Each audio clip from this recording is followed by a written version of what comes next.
titillate the juices. You know what? Woo! Right now. Woo! Woo! Woo!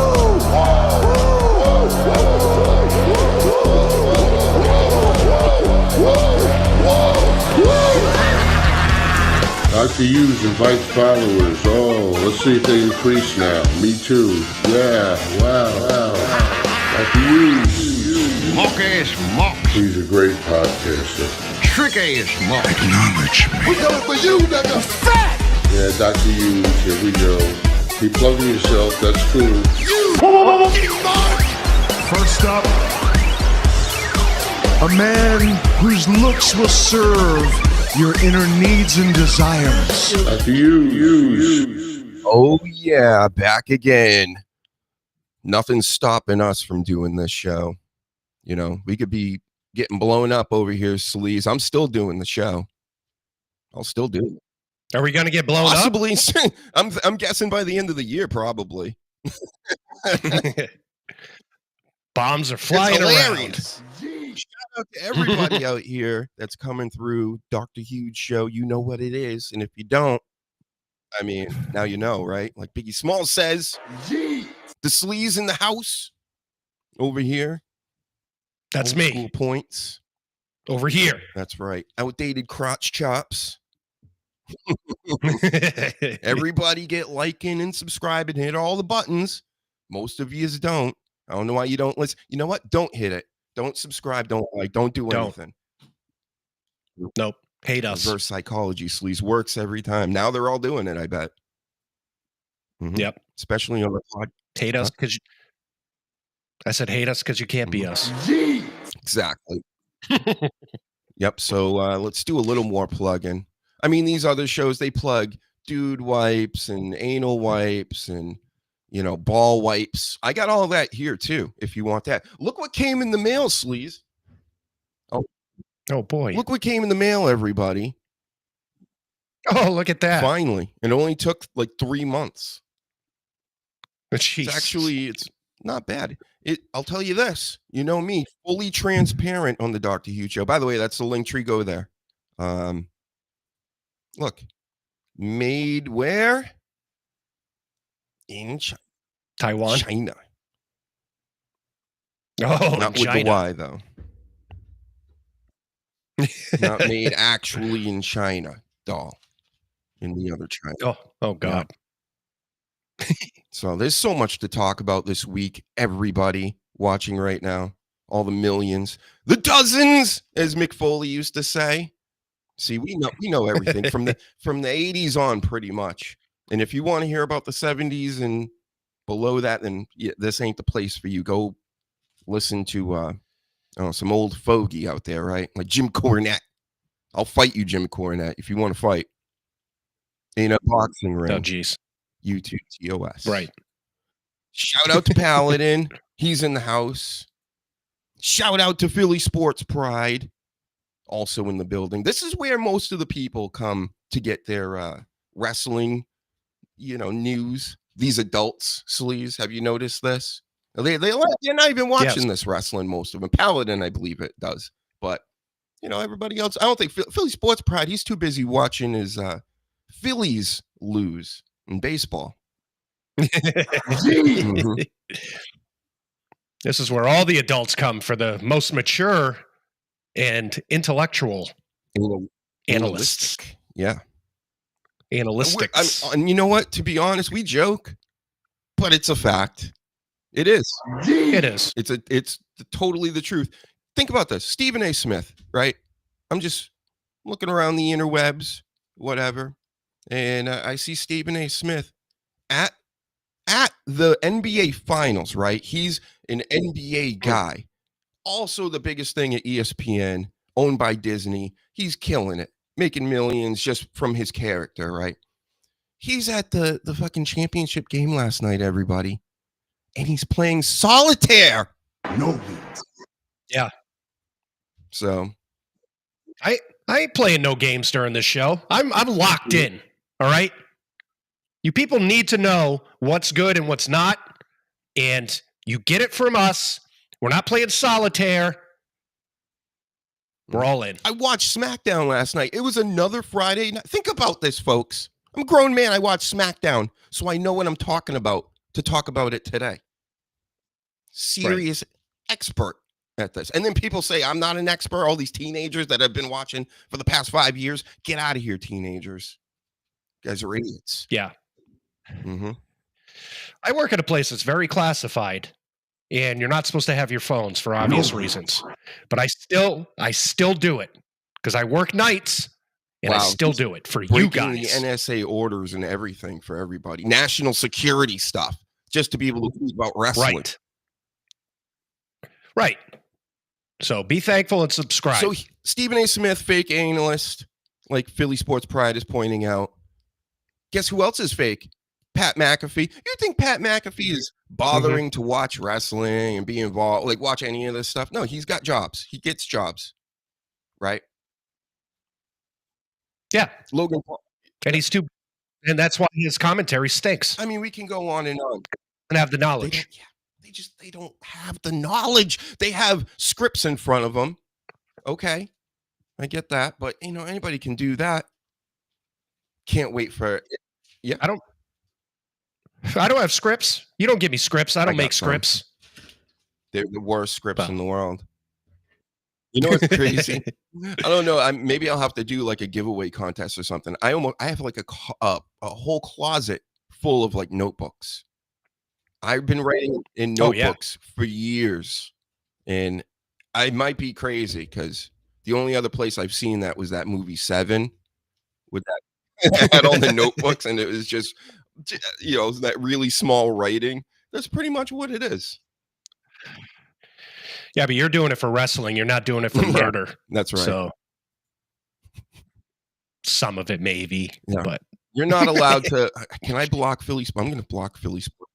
Get out of here. Blocked and restricted. Blasphemy. Yep. Blasphemy. Forget the restricted part. Flagged.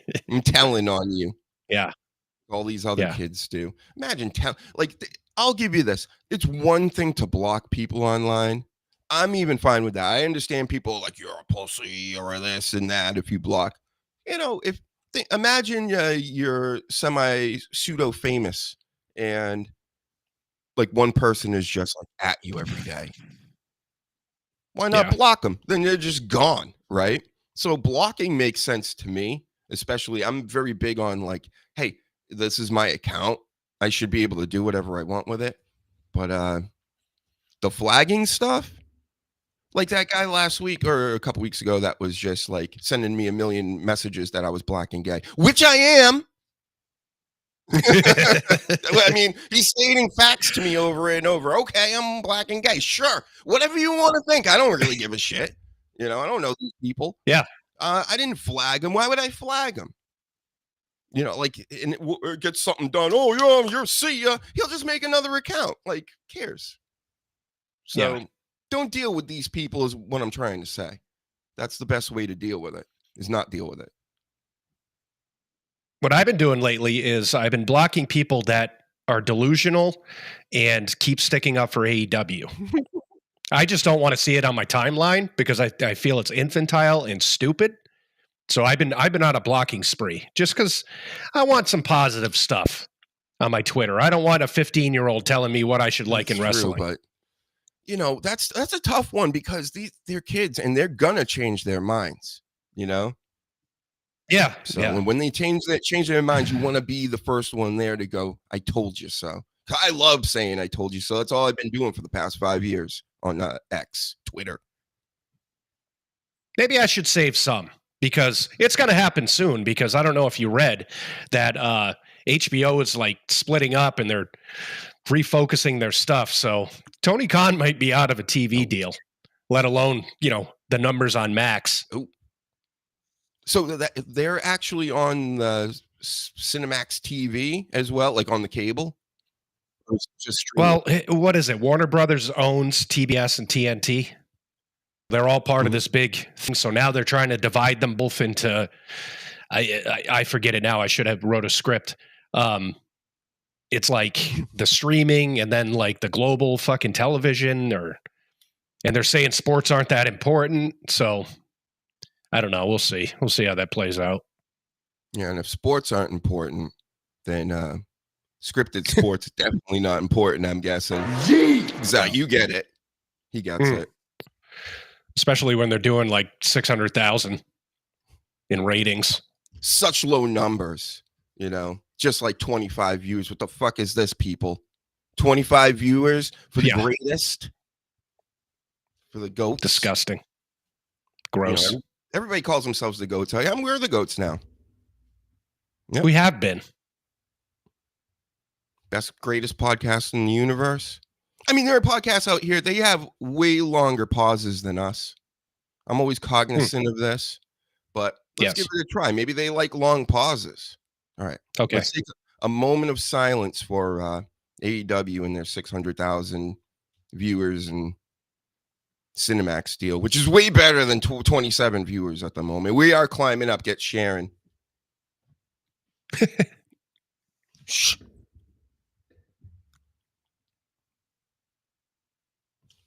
Thank you. Thank you. Thank you. Now, on to some, like I said, the world's burning around us, but I'm going to talk about CM Punk right now. All right. What I'm going to do. Check this out, guys. Remember this tweet? Yes. I do. I know everybody. This was a good one. It reads, if you can't read, this is for the kids out there that can't read, and the adults like Floyd Mayweather. Go suck a blood money covered dick in Saudi Arabia, you fucking dork. That was CM Punk to at Mike the Miz. Well, at WWE on Fox, which, quoted Mike the Miz saying, "Oh, sorry, I didn't change the culture." I'm guessing he was saying that sarcastically. And CM Punk was like, yeah, go to Saudi Arabia and do things with people's privates. Yeah, dork. and guess what? Now CM Punk's going to Saudi Arabia. Funny how things work, huh? Wow. You've always been a fan of CM Punk, no?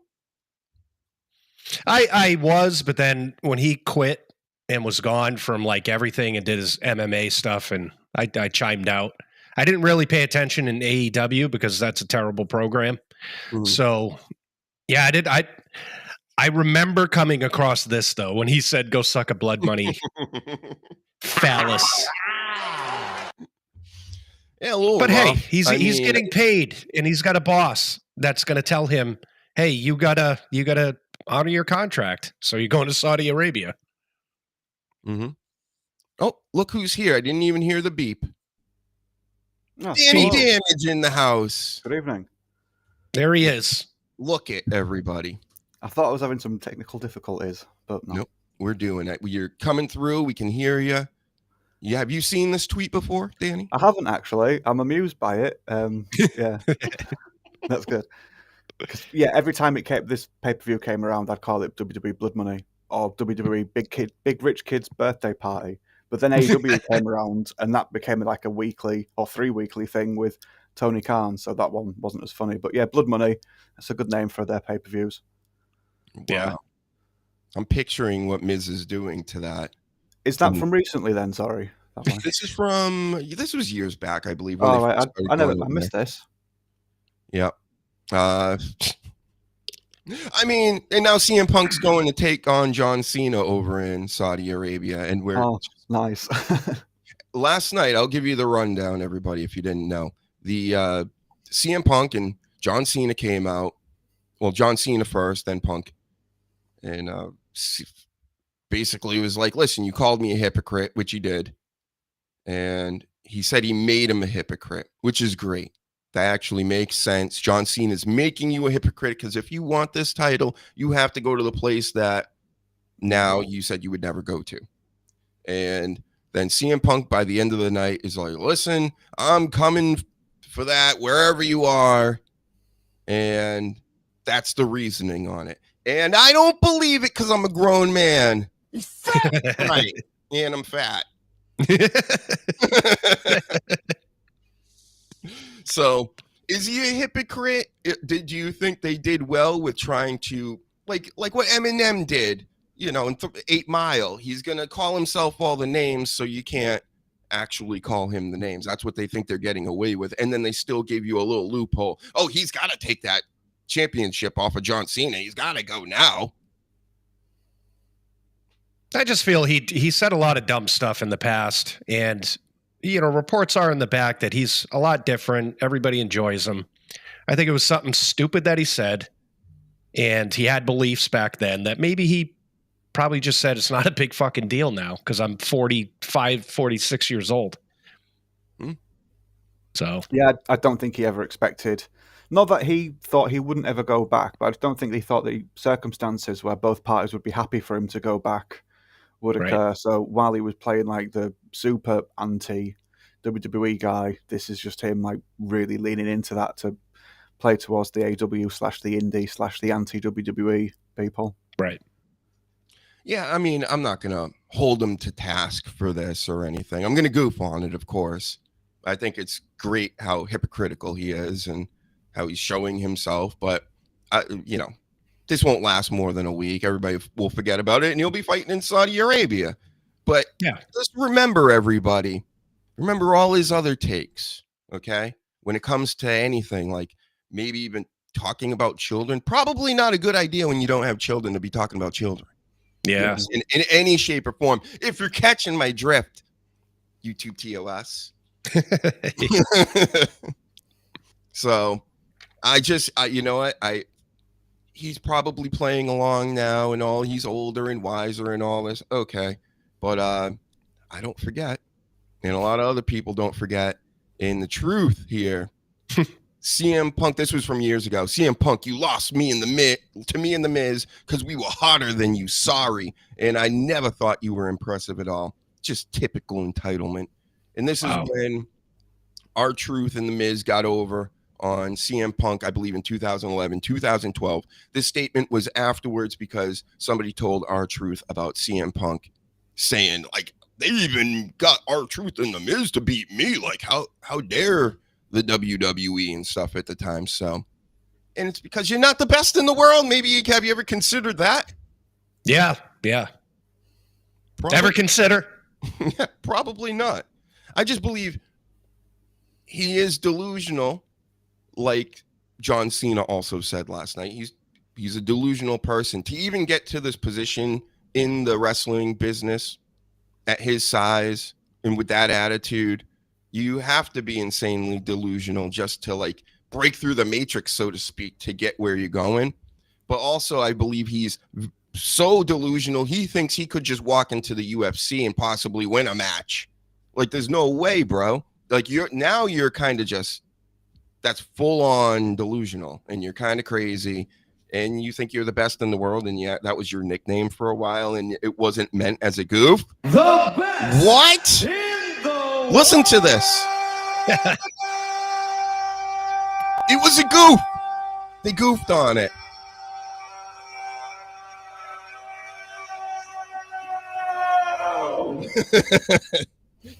He thought in his head. Okay. Cena stole. I think that's a big reason why he is where he is, like you said, is he was very delusional and put himself up on a pedestal and thought he was better than everybody. Yeah. Hey, worked, I guess. Anyway. But that was his gimmick way back when it was like primarily about being a straight edge. Like once you got into WWE, right, you could see that was sort of like the social group he was dressing/presenting towards. But they didn't really. I suppose they had the straight edge society for a while, but then after that they just stopped with it. But he used to come out in the indies and just be like, "I'm better than you because you lot just drink and smoke and do this and that and the other, and I don't do any of that. My body's pure. Look at this caffeine company symbol on my arm." But again, sure, that character is really him. Oh, it is. Yeah, 100%. But I think some of his delusion, I think, just because of maturity, probably disappeared. You know what I mean? He probably thought to himself, okay, all my stances on going to Saudi Arabia and all that stuff, I'm a company man now, and I can get over my bullshit. Plus, they're paying me a lot of money. So, one more thing about Punk, and then I'll leave you alone, Punk, because it's really not that serious. Not in my book. I mean, you're working for the company. They want you to do it. You pretty much have to do it, right? Where is it? Videos. Come on. There it is. No, not you. There we go. There we go. So professional, so fast. oh, this dick. Here's Matt Riddle, podcast listeners, talking about CM Punk. You know, I'm not a big fan of that guy either. That guy sucks at fighting, and he's a bitch to work with in the back. Really? Why? CM Punk? Yeah. Because he just bellyaches and complains. This guy complains about getting multiple world title runs. We hear that stereotype, but you say backstage that is accurate? That is accurate. I've heard from my boys that still work there that he is a headache. And this isn't a storyline, this is the facts. So it is what it is. Matt. You know, And this was June 9th, or posted on June 9th. I don't know how old this is, but if he's saying he's hearing from people backstage and he's possibly still doing this, that's something. I don't. Yeah, but nobody is coming out and saying that. And if you look in the history between Matt Riddle and CM Punk, they never even worked together. So I don't know where he's high. He's high as a kite. He got Goldberg pissed at him. Who else? Roman Reigns at one point, and Heat backstage just because he said he could actually beat up Roman Reigns, and this is during like his huge title run and all this with the bloodline. Yeah, he likes to pop off. So I don't know. If you had to travel, little guys do. Sorry. If you had to travel all the way to Saudi Arabia to wrestle somebody, John Cena's a decent opponent, though, to be fair, because it's just going to be pretty easy. Because they both can work really well together, and Cena's not like the AEW guys that are like, right, so I'm going to climb up this 30-foot thing, right, and I'm going to do a quadruple flip, and you've got to catch me with just yourself. There's none of that. So it's just 5 moves of doom, bit of do it yourself, and yeah. Yeah, all that flipping stuff on the bodies, that's reserved for you, Jey Uso. Yeet! Like Logan Paul when he did that backflip from the ring onto the announce table. That's all you. Have fun with that, Jay. Yeet! Yeah, that was incredible, actually. That was pretty good. But, I mean, I'm thinking to myself, I'm like, damn, Jey Uso's got the title run, getting punched in the face and knocked out every week. His dad's out here complaining every week like a stage mom.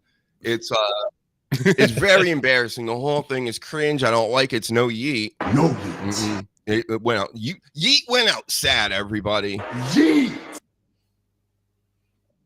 I was Jay, I'd tell my dad, can you shut up? Seriously? I know I'm your son, you care and everything, but please shut up. Are they doing like a Shelton Benjamin and his mum sort of thing, but with Ricochet? But he's got a Yeah, podcast, and pretty everybody's much. got a podcast, right, Sleaze? Everybody. We were just talking about this. Who doesn't have a podcast? The NBA players that are in the league, you think they're practicing their three-pointers that they like to take so much and their half-court shots? Nope, they're not even doing that. They're busy podcasting and drinking wine like they're Dr. Huge. Like, literally, like LeBron James is on there with wine and fucking talking about how great he is. That's my job, LeBron. Right. You bald fraud.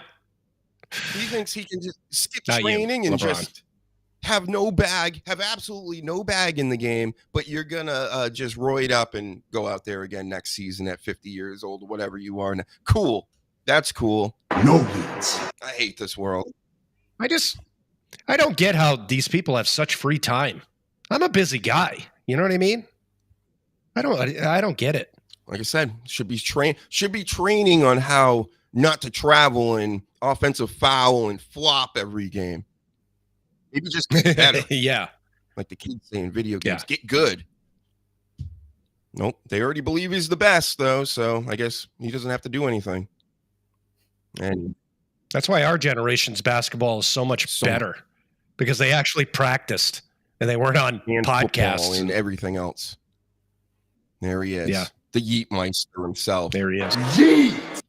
So, I mean, he's in the Fatal 4-Way on Monday Night Raw against, I believe, Sheamus, Rusev, and another big name.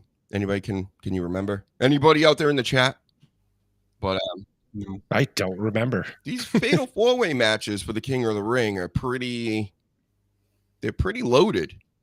And it's hard to pick who's going to win those matches. This is so blurry. Why you got to make it so small, WWE? My God. I'm not a big fan of these, 3-way, 4-ways, but so far so good. It's been pretty good. Mm-hmm. Who do we want to win out of this bunch? If you can even see this. Sami Zayn's already moved on. We're just talking to men right now. He beat Penta. Then we have, I don't know. Is that Braun Breaker? It looks like Braun Breaker and Dominic Mysterio. Randy Orton moved on. I know. Yeah, he won. Who else we got here? Oh, wow. Yeah. So they really cleared out the first round quickly because these are all the 4-on-4. Got it. I'm looking at it like it's 2-on-2 here or 1-on-1. And on the other side, hasn't happened yet, but I see Finn Balor in there, the Sheamus. Yeah. Didn't Cody win last night? Yes. Is that a fever dream? Yeah, Okay. yeah. Cody won last night, which, It's the shits. the shits. And Yeah. that will be his reason to be in Saudi Arabia, I'm guessing. And yeah, I mean, cool. We got this, and then we got the women's, which already has Roxanne Perez in it. Who else won last night? I can't keep up with all this. And this is too blurry. Get off the screen. Jade Cargill, she won, right? She got thrown over the table. I saw that, and then Nia Jax flipped her off. Threw her right over the table on top of Wade Barrett. Good spot, though. Big Bronson Reed. Good, good. We're getting some info from the crowd. Thank you, Paladin. So some lucky woman could win the Queen of the Ring tournament, also previously won by Zelina Vega. It's the shits.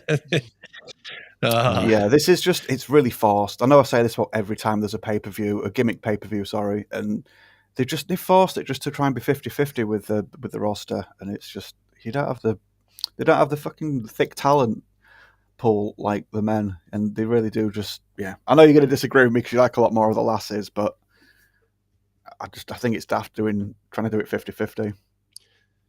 Yeah, it's just there's a lot of the lady stuff that isn't necessary, especially the gimmick matches. They're the worst with the gimmick matches. The Royal Rumbles, some of the Money in the Banks, this last one specifically, we went over it a little bit, but I put that on some of the younger talent coming up because half of it were girls that were in NXT like last month. And the War Games was terrible. The gimmick matches aren't for them.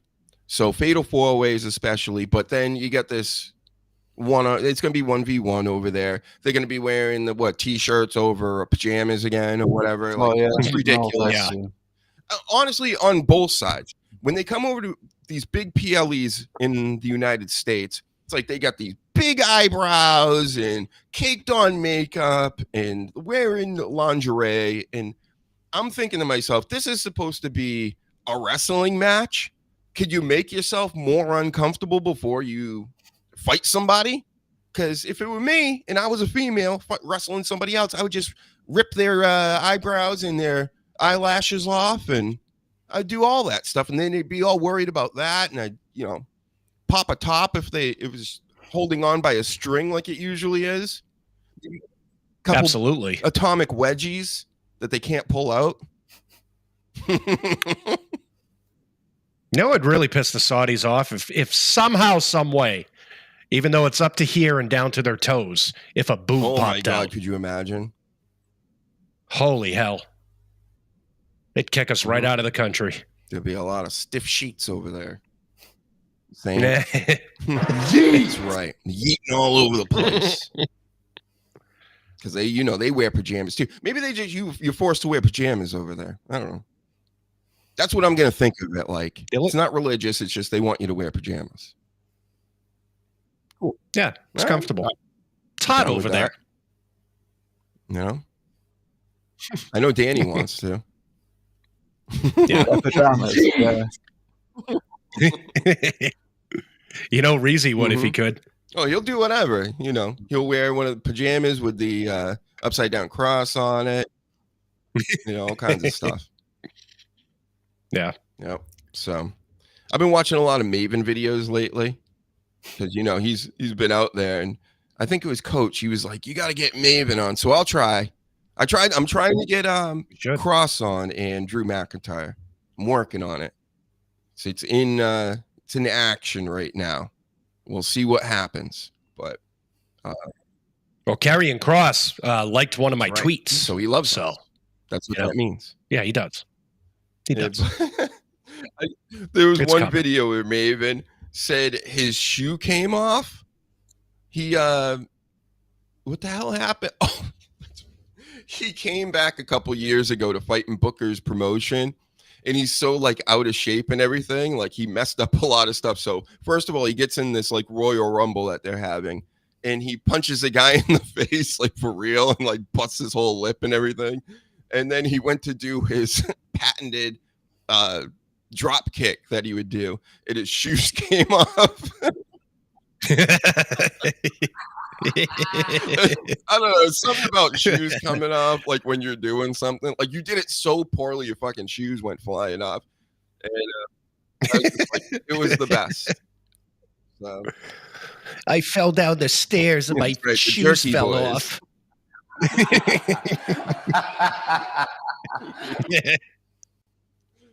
So that's the only reason I wanted to bring that up, is how horrible his experience was getting back into wrestling for one night, because he was just so out of shape. I gotta find this video footage if they have it. Where his shoes fell off. Yeah. So, all right. So the yeet happened, and it didn't happen. Gunther choked them out this week.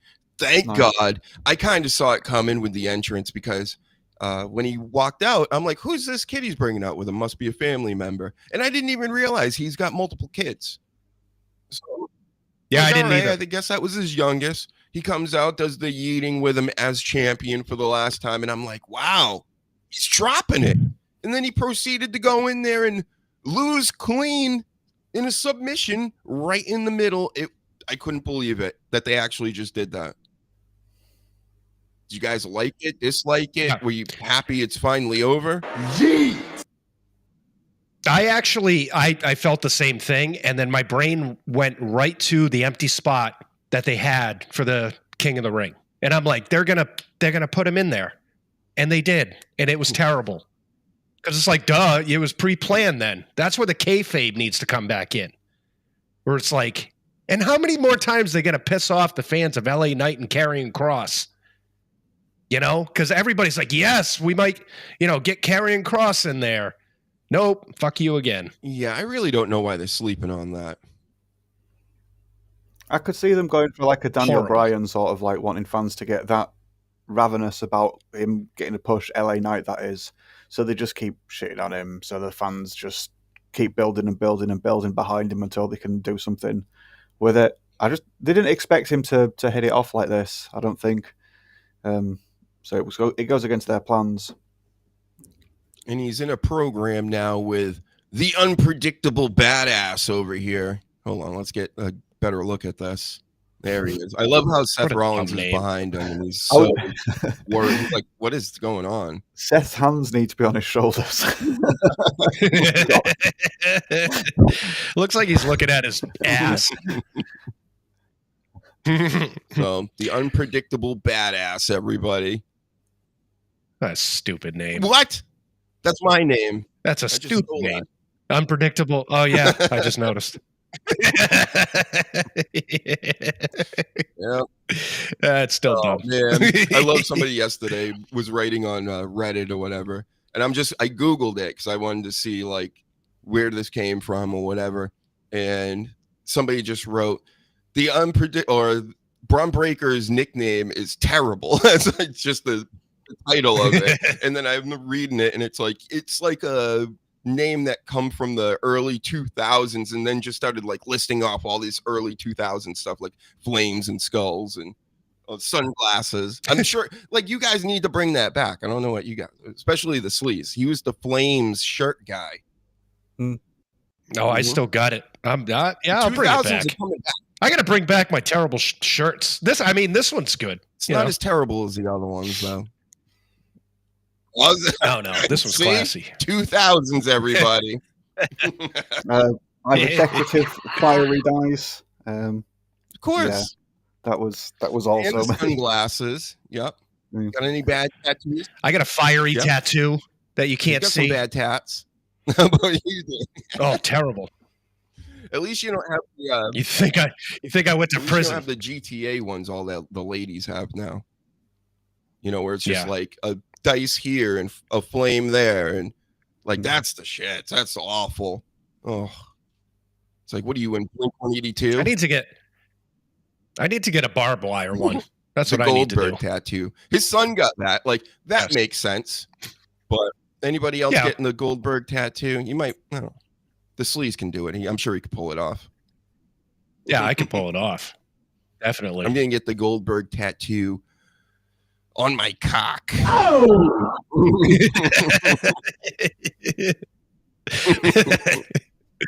It's That's dangerous. Right. Yeah. Show it off to all the guys, right? Because I'm black and gay, like that, guys. You're gay. Yep. That's fine. Maybe a Brahma bull. Oh wait, whoa, what's going on here? Put me over there.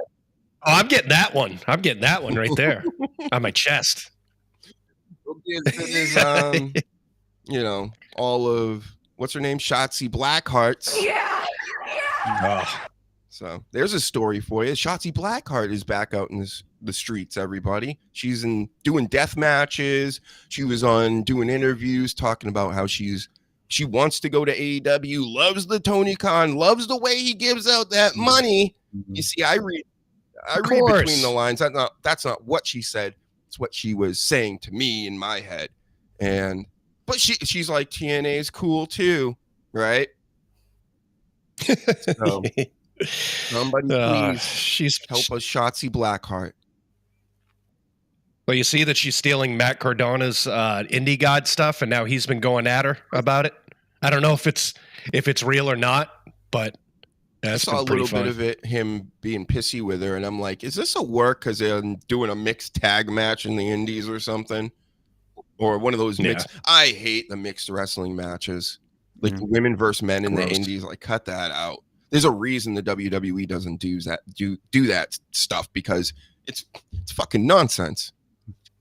Their version's crap as well, though, to be fair. The mixed tag, yeah, because it's not a combined effort match. It's two matches going on simultaneously, and you build momentum. The person tags the opponent, and then you have to switch out, and it's like we're defeating the object of like sharing each other's stamina and strength and that lot. And it's just like, just don't bother at all. Just there's no need to try and like trick us into thinking we're actually getting some sort of like man versus woman match, because that's not how it is. It's silly. It infuriates the shit out of me. And I don't like the actual like, yeah, there you go, woman. You forget one thing. There's no rules for the women in these matches. There's rules only for the men, and I don't like that. That's not equality in my book. Exactly. Unless you're going to have a guy body slam a girl, I don't want to see it either. The only person they let do that as of late was Baron Corbin. Remember, he came in and gave the end of days to Becky Lynch. And it was fantastic. And then Seth Rollins did fuck all about it. He just was like, oh my God. Yeah. God. But then Baron Corbin ended up like homeless, I think, and winning the lottery or the gambling. Because that's how life works, kids. All you got to do if you're living on the sidewalk is just go to Vegas and put some money in a machine, and you'll be right back on top in no time. I'm pretty sure they also had a gambling-based sponsor at the time that AEW also use, which I'm not going to name because fuck them. For PG? Yeah.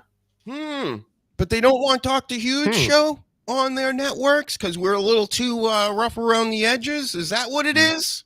It was the Daft Wings. It rhymes with that. But yeah, they'd have it on AEW on the same day in the same week as well, which always amused me when I was watching both. That Daft Wings was supporting them, like both. I mean, yeah. I find this all very suspicious, like Triple H and Stephanie McMahon meeting with RFK and his Maha deals and this and that. And I'm like, wait a second. You guys are promoting Minute Maid and drumsticks and literally the most toxic shit in America. I'm sure it's fine in other countries. Sure, it's okay in other countries. But over here, like, there's stuff in your country, even, Danny, that has like the McDonald's fries supposedly has like 4 ingredients, and that's if you add salt to it. It's over still here, they like put paint thinner in it. Yeah. It's still filth over here, but just not as bad. I think one of the worst things over here is like all the energy drinks and stuff, or where it's like drinks that are advertised being sugar-free. It's like, yeah, there's no sugar in it, but they've got loads of different sweeteners and substitutes for it, which nobody sort of bothered to test for like the long term. And it's just like, yay, it could be burning holes in my stomach or anything, who knows? But as long as I don't have to brush my teeth or just have like a little bit of exercise and drinking this thing in moderation, now I can just drink 7 of them a day, which is what people do now. And it's just, yeah, they're the worst thing over here. It doesn't have sugar, but it has cocaine. Yeah. God, I wish it was only that or something like that. Yeah. But yeah, it's gross. And so, okay, like this is the thing. This is why it's great to not be sponsored by anybody and to not be hired by WWE. Might be a good idea, right? Then maybe we'll stop talking about how you're poisoning all the kids and stuff like that by your advertisements. And then because I'm not buying it. I get that they do good things, but then they also do bad things because they're connected to bad corporations, and bad corporations do bad things. Right. Simple as that. So the worst part about having a sponsor is now you have a boss. Mm-hmm. You know what I mean? You have somebody that's going to say, hey, we listened to the show last week and you said something derogatory about blah, blah. Fuck off. And that would be my initial reaction to it. And I would just be like, okay, well, stop sponsoring, I guess, right? I don't know. The ball's in your court, really. It has nothing to do with me. I'm going to do what I do. Like, remember Gilbert Godfrey with Affleck, and they dumped him because he goofed on the tsunami over in Kosovo. Like, and I get it. If you don't want to be with somebody like that, then don't do that. But it's Gilbert Godfrey. If you didn't know who you were giving all this money to in the first place, I don't know. But that's the thing too. If we ever got like a sponsor or 2 or 3 or whatever, they would have to know our product. That's a big problem in a lot of these cases. Is they say, hey, we'll buy ad space, and then you go and say something stupid, and they say, whoa. I don't want none of that. They got to understand 100% of the show they're going to be sponsoring and be okay with, us saying the shit we say. It's just talking. I don't really see a big deal. Everybody else says things, and many of them get thrown offline or what have you. But hey, whatever. What are we supposed to do? Just like bow our heads to all the corporations and stuff and the Triple H's of the world? Like, I don't really need to do that. No need. So, yep. I'm teaching everybody today. I'm so virtuous. Yeah, support your local restaurants and such. That's right. There you go. City Walk. That's Chitty Walk. Yeah. Or is it? That's right. Oh, there you go. There you go. Trial City Beef. You should. There's so much crazy stuff going on. It's hard. It's like breaking up in the notes a little bit, but it's, we're getting protests over here, Danny. Our best friends in the world are blowing up all these countries right now. And, it makes us look bad, so I'm expecting more bad stuff to come for Dr. Huge and everybody around me because I'm focused on this, right? I have to be involved in everything else now. And it's hard to focus on CM Punk and being angry with him or anything, or Jey Uso losing, when there are literal psychopaths like essentially going to blow up the world. It's just, I don't know what are we supposed to do. This is a part of the reason why I stopped last time with the coof stuff. Can't even talk about these things. You know what I mean? So everybody's catching my drift with everything that I'm saying, I believe. So it's just I don't know. Like I get everybody's like, listen, we don't want any parts of this. You don't have a fucking choice, people. Right. You have, and it's like that meme, and I've just been sending it to everybody. All of a sudden, a lot of people are very interested in what I have to say about stuff in my personal life. And I just send them the meme that says the adventures of the guy that just started paying attention. Because it's, it's too much. It's too much to go over. You're going to have to figure this one out on your own. And what I always tell everybody, I'm not picking sides politically or anything. I'm way, way beyond that. But there's no voting your way out of this stuff that's coming. All right. No. It's just time to understand why, how, and then you'll start to figure out why future events may be occurring. And then, and in my personal expert opinion, I don't think there's outside spiritual forces at hand. I think this is apes, reptilian brained fools that are pulling this all off so that they can get what they want in the end, because they believe that they're smarter than everybody else, and they are, for the most part, not smarter than this guy. I get it. It's all big dick moves. That's all it is. My dick is bigger than yours. No, it's not. Mine's bigger. Okay, let's fight. So, it's tough. CM Punk hopefully can go over to Saudi Arabia and like just fix all this for everybody with body slams. Yeah. Kind of like Rocky when he went to Russia, and then he'll pick up the mic and he'll start talking to everybody in the pajamas. And or Cody when he fixed racism. Yep. He right. Cody Rhodes, stop doing your podcast or whatever you're doing this weekend. Go to the King event that's happening. No Kings. And no Triple H, you're not invited, bro. Give it to the guy that breaks the King's throne. And let him do that in a parade style through whatever you're doing, bongos and smoking pot or whatever you're doing there. And yeah. And he'll fix racism for everybody, the illegals. He'll fix the whole border problem. The end. We'll have time to come over here because it's getting a bit lively, and it's getting a bit lively over here, and it's going to get livelier. So, fly over here like this. Yeah, he'll take his tour bus right over the Atlantic Ocean. It turns into a duck boat. It'll be like when Lex Luger went across the country. But he'll be stopping racism and violence. Podcasts, really lame podcasts on the way. Last week he had Damian Priest. He's going to have the King of Saudi next. What do we want to talk about? On top of the tour bus in front of all the rioters, right? Protesters.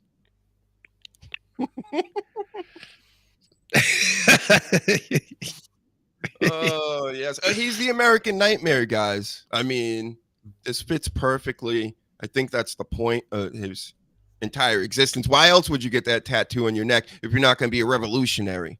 Can't be Seth Rollins. Seth Rollins is busy. He's got a whole fucking business going on with security and wise men and money in the bank briefcase. He's so busy.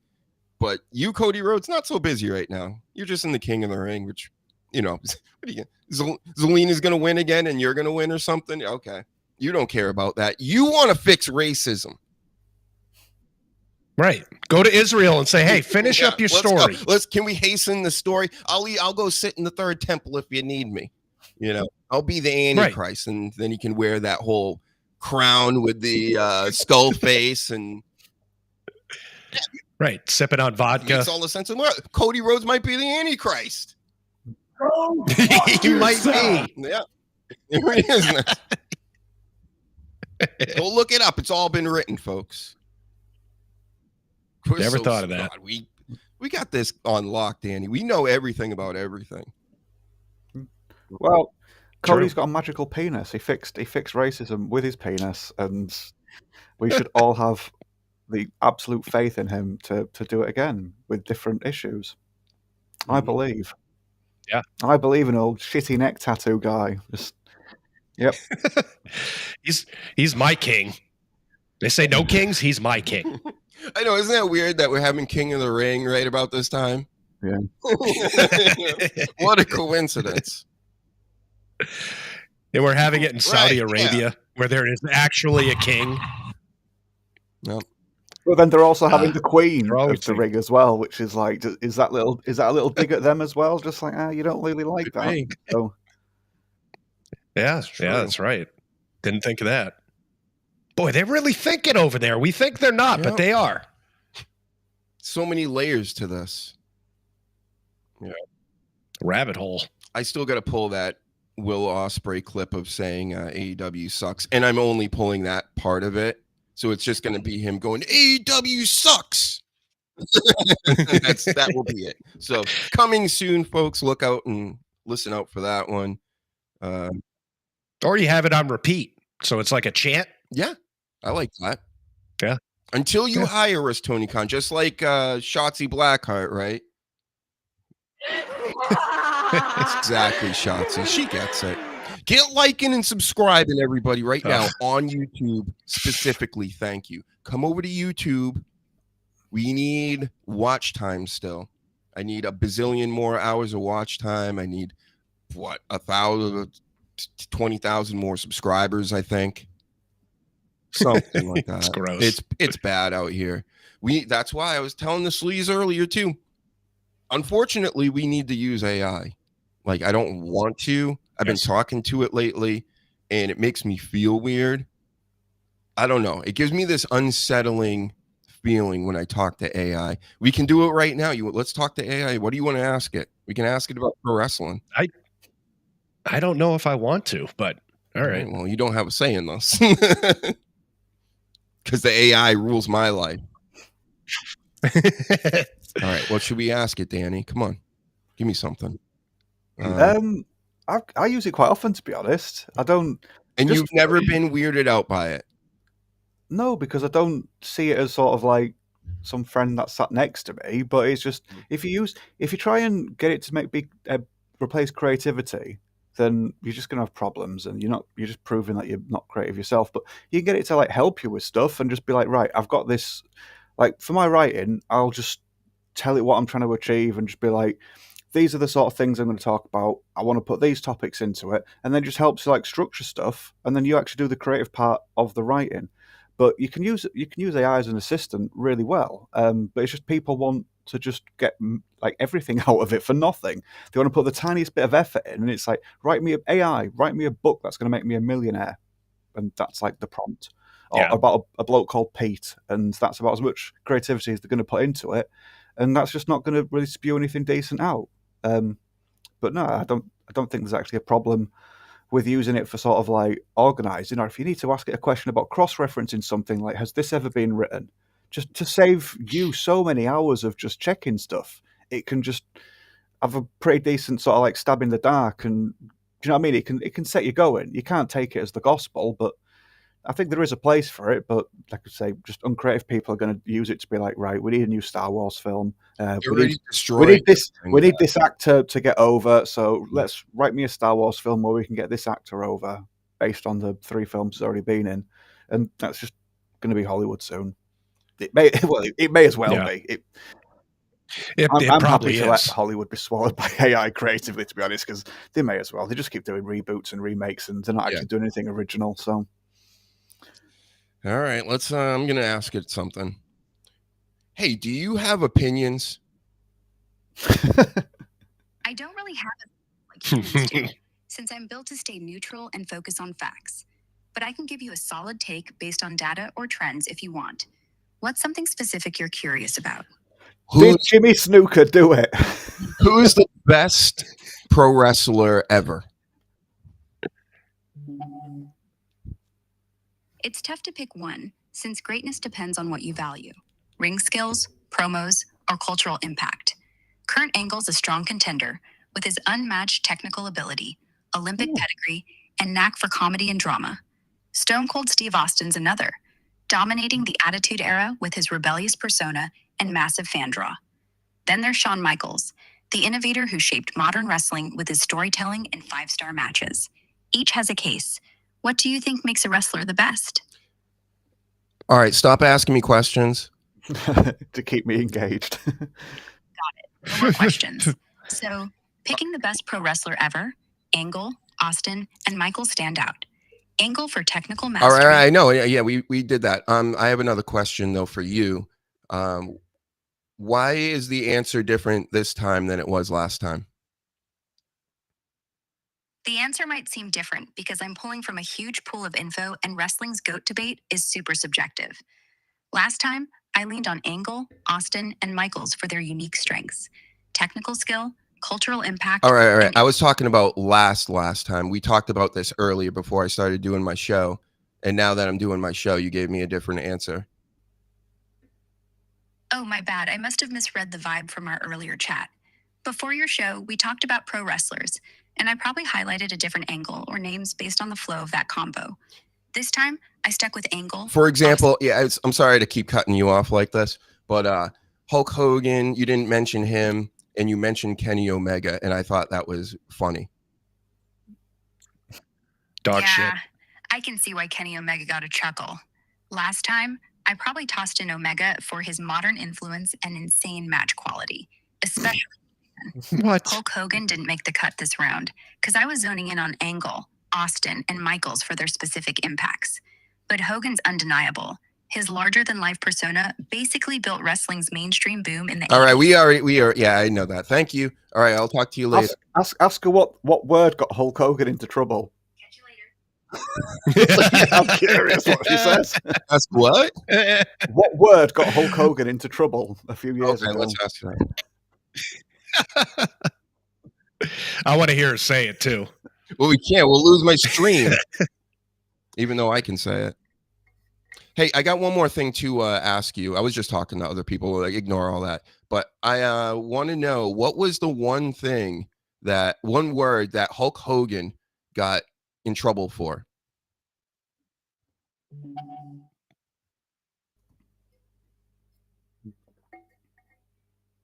The one word that got Hulk Hogan in trouble was the N-word. He used it multiple times while ranting Weather girl to his WWE firing in 2015. Thank you.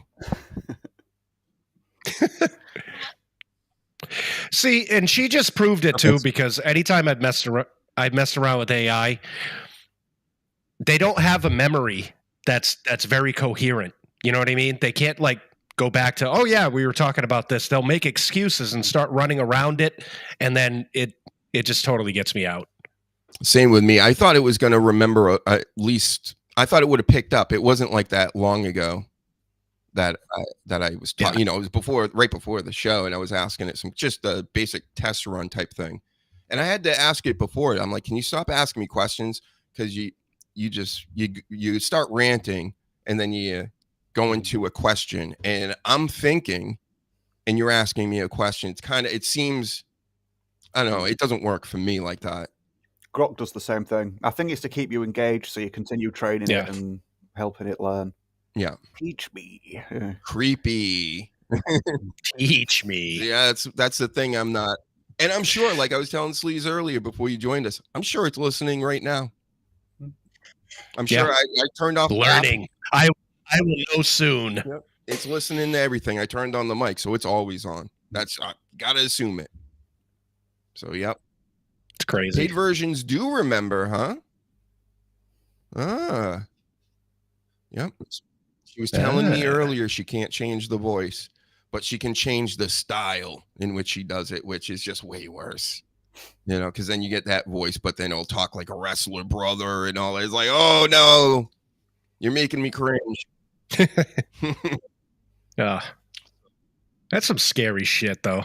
It really is. No, Danny likes it. Well, not for the same way that some people like all the AI bros on like LinkedIn or whatever just get really excited, and it's like AI has to be in everything, and it's like no, it doesn't.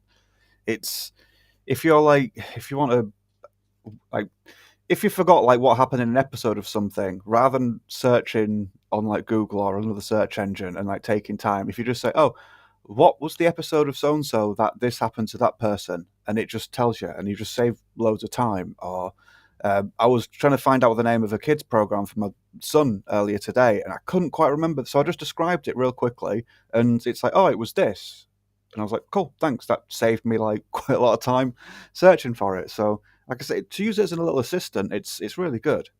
And Yeah. like you did, I use my manners as well. I'd say please and thank you, just in case. Should.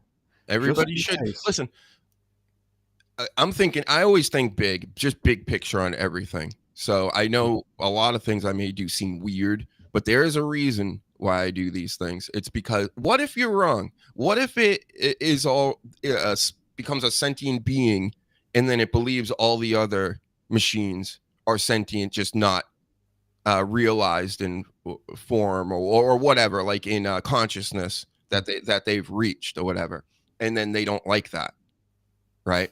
Because I already know these things are going to outpace us. That's like intellectually, because it's got a bigger memory and a bigger hard drive and a bigger process. It processes more.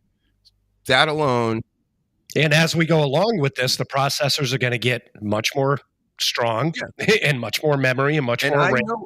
And just like anything, like the internet, like atomic energy, like anything like that, people are going to use it for evil.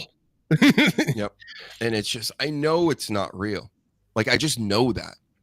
But I could be wrong. Or they could just really believe that they are. And either way, that doesn't sound too good for my future. Do you know what I'm saying? So, it's good practice as well. The little brat next door barks really rude orders at hers, and it's like, yeah, she speaks to people like that, and it's good practice. There's nothing wrong with using manners. It's going to be so insane. Like, I can't even think of what's going to happen in 5 years. I don't even know. It's just, this thing could outpace us so quickly that we're like ants to them. So ants have functions and they do things and, whatever. People are the same way. And it may have totally other things going on, and we may not even be aware of it, because it's just like ants with people walking around, and because we're just doing our thing. So what? I'm going to fight with that? I'm going to like get it or treat that poorly? It's probably not a good idea. No. Because at one point they might think we're a parasite. Yeah. We are. And they might figure that out. In some shape or form. In the way that the world is being run by the psychopaths again today. That's still, like, we're still going to war right now, really? Like, in the year 2025, we're supposed to already had the big wars over in the sci-fi movies. And we've moved on to aliens coming down and going, you guys are still fighting each other. Like, it's time to evolve again and then like become one with the earth. But there's a small group of people on earth that want everything for themselves, and they're greedy, and we can't even say anything about it. They do everything. They do it all, right? And all the problems you see in the world basically stem from 200 people max. And that's crazy to me. And that's not even conspiracy. That's a fact.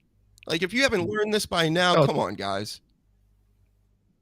It's even the people that still are very violent about religion too. That blows my mind even more. Is you're still killing people because of your beliefs? Well, it's like running a program, right? So it's like these people are like bots that are running this script out and playing this all out no matter what. Like, they're just going to force it. And it's, come on. People have to be more aware of what's going on and just, you don't have to be protesting. You can do all this and that. Just don't go against the grain. You don't have to do anything bad. You don't have to do anything revolutionary. How about just don't participate? Try not to, at least.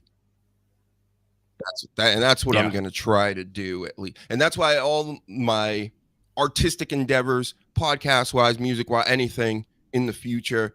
It's just going to be, I'm going to advertise it as human made, 100% human made. Mm-hmm. And hopefully that catches on, True. because I think things are going to come full circle eventually. You know, Oh yeah. The pendulum will swing back again. there will be kids growing up in like VR and be in their favorite video games, and they're going to be like lost forever. But then there will be some people out there, I believe, that will mostly a lot of people, and if anybody's left from all these wars, right, that will come back to basics. Their children will see them being zombies and be like, I don't want any of that. Just like a lot of children nowadays are seeing their parents who are just like phones stuck to the face all the time, and just kids actively choosing to not have smartphones, to have like brick phones.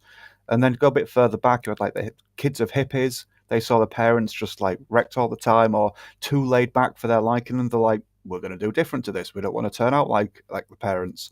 So just the pendulum will swing back.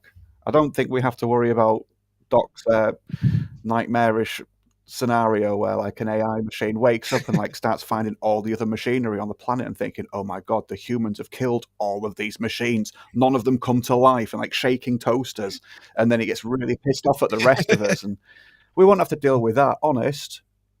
Have you ever seen Maximum Overdrive? No. The Terminator. I'm totally serious. Overdrive, no.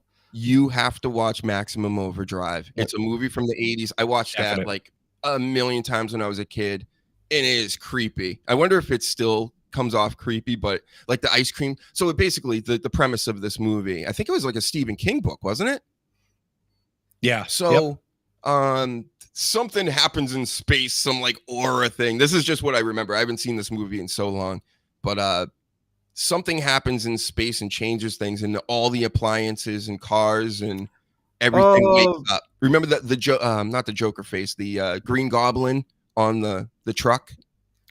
Yeah, I have. Yes. Sorry, I have. Yeah, it was a long time ago, but I have seen this. I forgot that was his name. I thought it was called something different. Yeah, and then the ice cream truck going around the neighborhoods. The best was the soda machine just started chucking sodas at people, and one stuck in somebody's head. You want to remake a movie, remake that one. You know, with all the technology they could put into it, that'd be great. Sports Pride says if you want to see what's really bad, look at Google VO 3. That just was released to the public. I think I saw that some of the new videos and things that have been popping up where you. That was the one I was talking about before. Write a line of code and it just, or a prompt, and it gives you like a 10-second clip or something. Something like that, yeah. Like I said, I haven't really looked into it. I've seen a bunch of videos, and it's mind blowing. I'm telling you, I think I've been saying it since the beginning of this year. I think the end of this year, I mean, it's a wrap as far as like people kind of like having work. It's going to be the very beginning of the end. I mean, it's been happening for years now, mainly in the creative space, but now this is going to hit everybody else out there, and all the corporations are going to be using AI. They already are. I've been noticing WWE and a lot of their vignettes, they're using AI photos and things, and you can always just look at the hands. They still don't have the hands now. Yeah. The thing with AI writing, though, is, people got really excited with it for a while, thinking, just like, oh my God, we just have to put a few prompts in and that's it. But there's a lot of people now paying writers to edit AI, and the AI is hallucinating. And websites are just, like, whole websites have just got problems in them, and there's people not employed to be able to check them until like some member of the public's like, do you know your website says this? And then they're like, oh God, we have to just hire someone now to check this. So they are coming back, and websites and other people that want content do want the human touch. There are still people who have invested emotionally and financially in AI, and you'll just like the AI bros on LinkedIn, for example, who will just bark about it until the cows come home. But there are people that do want genuine human stuff, and that'll just keep coming back. Especially Doc, you posted something the other day with someone working with an AI artist. Oh yeah, that producer, Timbaland. Pop music, yeah. But yeah, so it's just that the more slop comes out, the more people will yearn for like genuine stuff. And I know people are going to do this, but when Timbaland has like say 50,000, maybe 500,000, 1 million songs. Like, when's there enough? You know? Yeah. And then there's going to be that he could make so many songs that, because of the quickness of it, that it will outpace the entire industry, and then there will be no audience to even listen to all this. So I don't even understand the point. And instead of just harnessing your chi into one project, seems so much more just something than a prompt, and going, oh yeah, this person you're listening to doesn't exist. I created it in a lab, and now I pressed a button and it made 1 billion songs. Cool. I don't know. Yeah, I didn't think I'd live to see this shit. That's what I'm saying. This stuff is nuts. It's going so fast. It's worrisome. Because what the hell is this? I don't even know what it is. Yeah. It's just lazy slop. It's just it shows people's intentions or how they see music, really. And it's just, if all they could do before get away with was just like putting all the auto tune on and just making it just as cheap sounding as possible, they would do. But now they can just get away with a few prompts and just like, that's it now. So I don't want to sound all purist, but they don't want to sit there and actually make music. Yeah, just auto tunes and everything. People know that auto tune is on everything. People have watched all these reality shows like I'm the Biggest Pop Star or whatever. They realise it's not rewarding people's talent. Most of the time, it's just a sob story. Whoever's got the best sob story ends up winning a lot. And we've seen how the hot dog's made. We've seen behind the curtain, but people still just swallow it up. So there's always going to be that market for just the cheap slop. But everyone else will want something genuine in the future, I believe. Again, it'll swing back, pendulum effect. Well, like you said, with the kids getting sick of their parents on their phones and everything like that, people are going to start switching because it's just going to get so monotonous. Like, everything is an algorithm. You know what I mean? So it's going to point you into one direction. You need those creative people to come out and change things and have new things, not a friggin' computer program. It's going to be interesting because I don't really see a point of people anymore if it starts does it seem like a coincidence that all this stuff is happening at the same time, that like they're actually been talking about depopulating the planet, and now they got AI, and then things start happening. It's just weird how this is all fitting together. Yeah. But anyway, back to wrestling, right? So much. You might as well, so I can forget about that for a little while, everybody. Yeah. Hey, Braun Breaker's out here. He's barking like a dog, guys. Yeah. The doorbell rings. He's barking. That's another clip I have to pull. I just haven't had time. It's like every time the Amazon guy comes up on my porch, that's exactly what my dog does. So stupid. But how about them comments? I don't even have the comments. I didn't bother to grab them, but I'm sure everybody knows. MVP was talking about, he was trashing Hulk Hogan and Triple H again recently, because I think he has a podcast too, or was on one. So, yeah. Who knows? Nowadays, he might have one. That our buddy PWP posted something about him. What didn't he held up a cruise ship or something? His big heist back in the day. I don't know about MVP, that. And yeah, I didn't really know about it either. I think I heard about something like that and then was arrested or whatever. So he posts this because of what he was saying about Hulk Hogan, and PWP or Jay, I would say himself, is very conservative, I would say, leaning these days. And it was he's getting death threats and stuff out here over his posts. In some ways, I would tell him even this to his face. I'd be like, he kind of, in a way, asking for it. You're dabbling in that, realm of politics and stuff. So it's you're going to start getting really, really stupid people, because that's where the really, really stupid people are. It's like going into wrestling, but there's a bunch of those Roxanne Perez guys out there. So it's like you're going to get that just by having an opinion, especially one like that puts MVP on blast, because like, how dare you tell anybody anything, right? Or report on stuff. But yeah, I mean, can't MVP's do that. got his opinions. He doesn't think it's a race thing with Triple H. He thinks it's just he's not great at booking, and he doesn't really respect a lot of talents like the Bobby Lashleys of the world. So there's that. Well, you got one person saying it. Yeah, right. So it's got to be true. It's got to be true. Wonder why he doesn't have a job anymore. Was he with the Hurt Syndicate?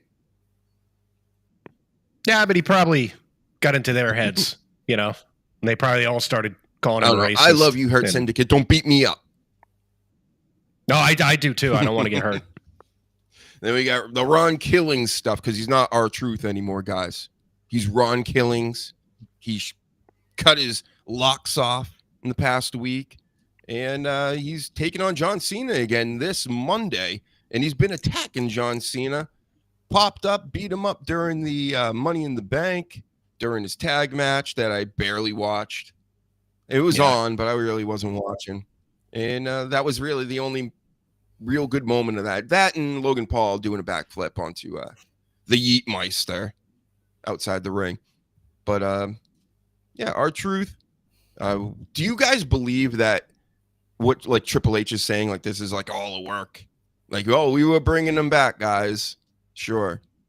I don't believe that. No, I didn't. Killings put something about like getting an OnlyFans page and that. Yeah. He was playing that little violin, being like, times are so hard, I'm going to have to get an OnlyFans page at the age of 55 or whatever he is. And I was just, surely that's an indication that it's all a work, isn't it? I don't know, because they're getting rid of Carlito, right? I'm surprised. Yeah, he's gone. I said last week, I'm surprised he stuck around for so long. I thought they were just bringing him back momentarily just for the Rey Mysterio angle. I mean, it would be easier to believe if he was like the only one, but then Valhalla went after that too. So I'm like, they probably just had a round of cuts. The people were calling for truth and making a fuss about it online. It turned into a thing. And I mean, what is it to WWE to just go turn around and go, no, come back. We'll just, we can work with this. We'll make even more money because you made all that money off the t-shirt. It feels like they were trying to cut him. And then they were like, oh, okay. I think they're out of their minds. I think they're so corporate now. I don't put it past them how is this all a work? If this is a work, this is a really sloppy kind of, it doesn't, then they fooled me, because I just don't get it. Like, they can't make the crowd do that. You think that they're so smart that they thought we're going to release truth and now everybody will be upset after he just lost to John Cena, right? Which they're probably thinking, what else what do we have for this guy? We don't even have anything else. And then the crowd made something out of it and they go, all right, we'll bring him back and we can make more money. So why not? That's how I'm like on a 50-50. I don't know if it's real or not.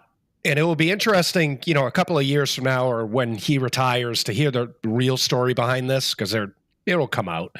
But yeah, right now it's like, is it work? Is it not? It's very bizarre. Because even The Miz, what's up with The Miz? He took all his stuff off, all the WWE. No, he actually went online and said, yeah, I didn't remove anything. So it was just people making up shit. Okay. He said, I haven't removed anything. I'm still under contract. Like, I'm not going to leave. It was a total. That's why it's so hard nowadays to like get this news in, because somebody will say, oh, I got a person inside that said this and it's a really good story. And you start to believe it, but it could be 100%. It's like the numbers on Max for AEW. Like, nobody knows if it's real or not. Yeah. I mean, it's true. I mean, there's so many lies, so much deception out here. Yeah, you don't know what's real and what's not. If our true thing was a work, then good one. And bravo, take a bow, Triple H. Right. But instead, the rumor is he's upset with Nick Khan for bringing him back because he feels that people are going over his head. I believe in all that more for whatever. That feels like the story. Triple H was going to make his round of cuts again. Did. The crowd would, ooh, and then he's like, nope, I'm sticking to it, you know, because that's been the rumor too, is like he's been writing the show like shorter and shorter, like ripping up scripts right before the show and rewriting kind of Vince style or whatever. And he's got this thing about him, like he doesn't want anybody telling him shit, like he's running the show. He's got to stop these leaks out here because everybody's finding out what's happening before it happens. He's upset with a lot of stuff, right? And this all fits. It all fits, and I hope it's happening because it's a way more entertaining backstage than everything's just running as usual and we're working the marks, you know? Yeah. I can't be that clean, especially since we just not saw The Rock in WrestleMania. So that kind of proves my point that things aren't going to plans and something's up, because what the fuck wouldn't The Rock be in WrestleMania when he was like pretty much next to John Cena, the biggest draw for your show? We all wanted to see the end of that story, and it never happened. Yeah. Maybe The Rock's responsible for this. Maybe it was The Rock's idea to bring Ron Killings back. Maybe. There's a lot of power struggles in the back, and it's playing out. I think both things can be true. Yeah, I think there is a little nugget of truth in that they are not falling out backstage, but clashing gently backstage. But then I also think they can like just put ideas out and just see see which journalists report on these things, and then they can be like, now you look stupid for saying our truth's going and been sacked when he hasn't at all. Yeah. I won't put it back. They used to do it with Meltzer back in the day. Yeah, they did. Before he was, and they used to think, look, we've got little dirt sheets just spreading our propaganda or just what we want the marks to think, and they'd use him, and he was happy to be like involved. I mean, he gets a better deal now with AEW, but he still just makes himself look stupid for how far up Tony's arse he sticks his nose, because he did it back with Vince and whoever it was that he used to get all his information from at the time. But yeah, I wouldn't be surprised if WWE just enjoyed doing that still and just seeing who bites and who reports on what. Also, there's another rumor out there. Jeff Jarrett was talking about it this past week because, of course, he's got a podcast too. Who doesn't? Oh God! And he was saying how he believes TKO would sell, and why not? He's like, it's like the Sleaze was saying, they're just a holding company, right? So they're there to make money off stuff, and if Vince came along and gave him a good enough price, I'm guessing he could actually buy this back. It's in the realm of possibility. Well, also too, I read a report that TKO as a holding company is like, I think it was like $3.something billion in debt. So this makes a lot of sense. They bought up a property that can make it. They flooded all the free sponsors in. They jacked the price. You know, it makes a ton of sense. That would be huge news. Because how quickly, and it is so true, wrestling fans are the most fickle fans in the world. Oh, they're the worst. It's just like riding a wave with these wrestling fans. You're great. You suck. You're awesome. We miss you. Oh, no, you suck again. It's just like a constant, you're cool and you're not cool.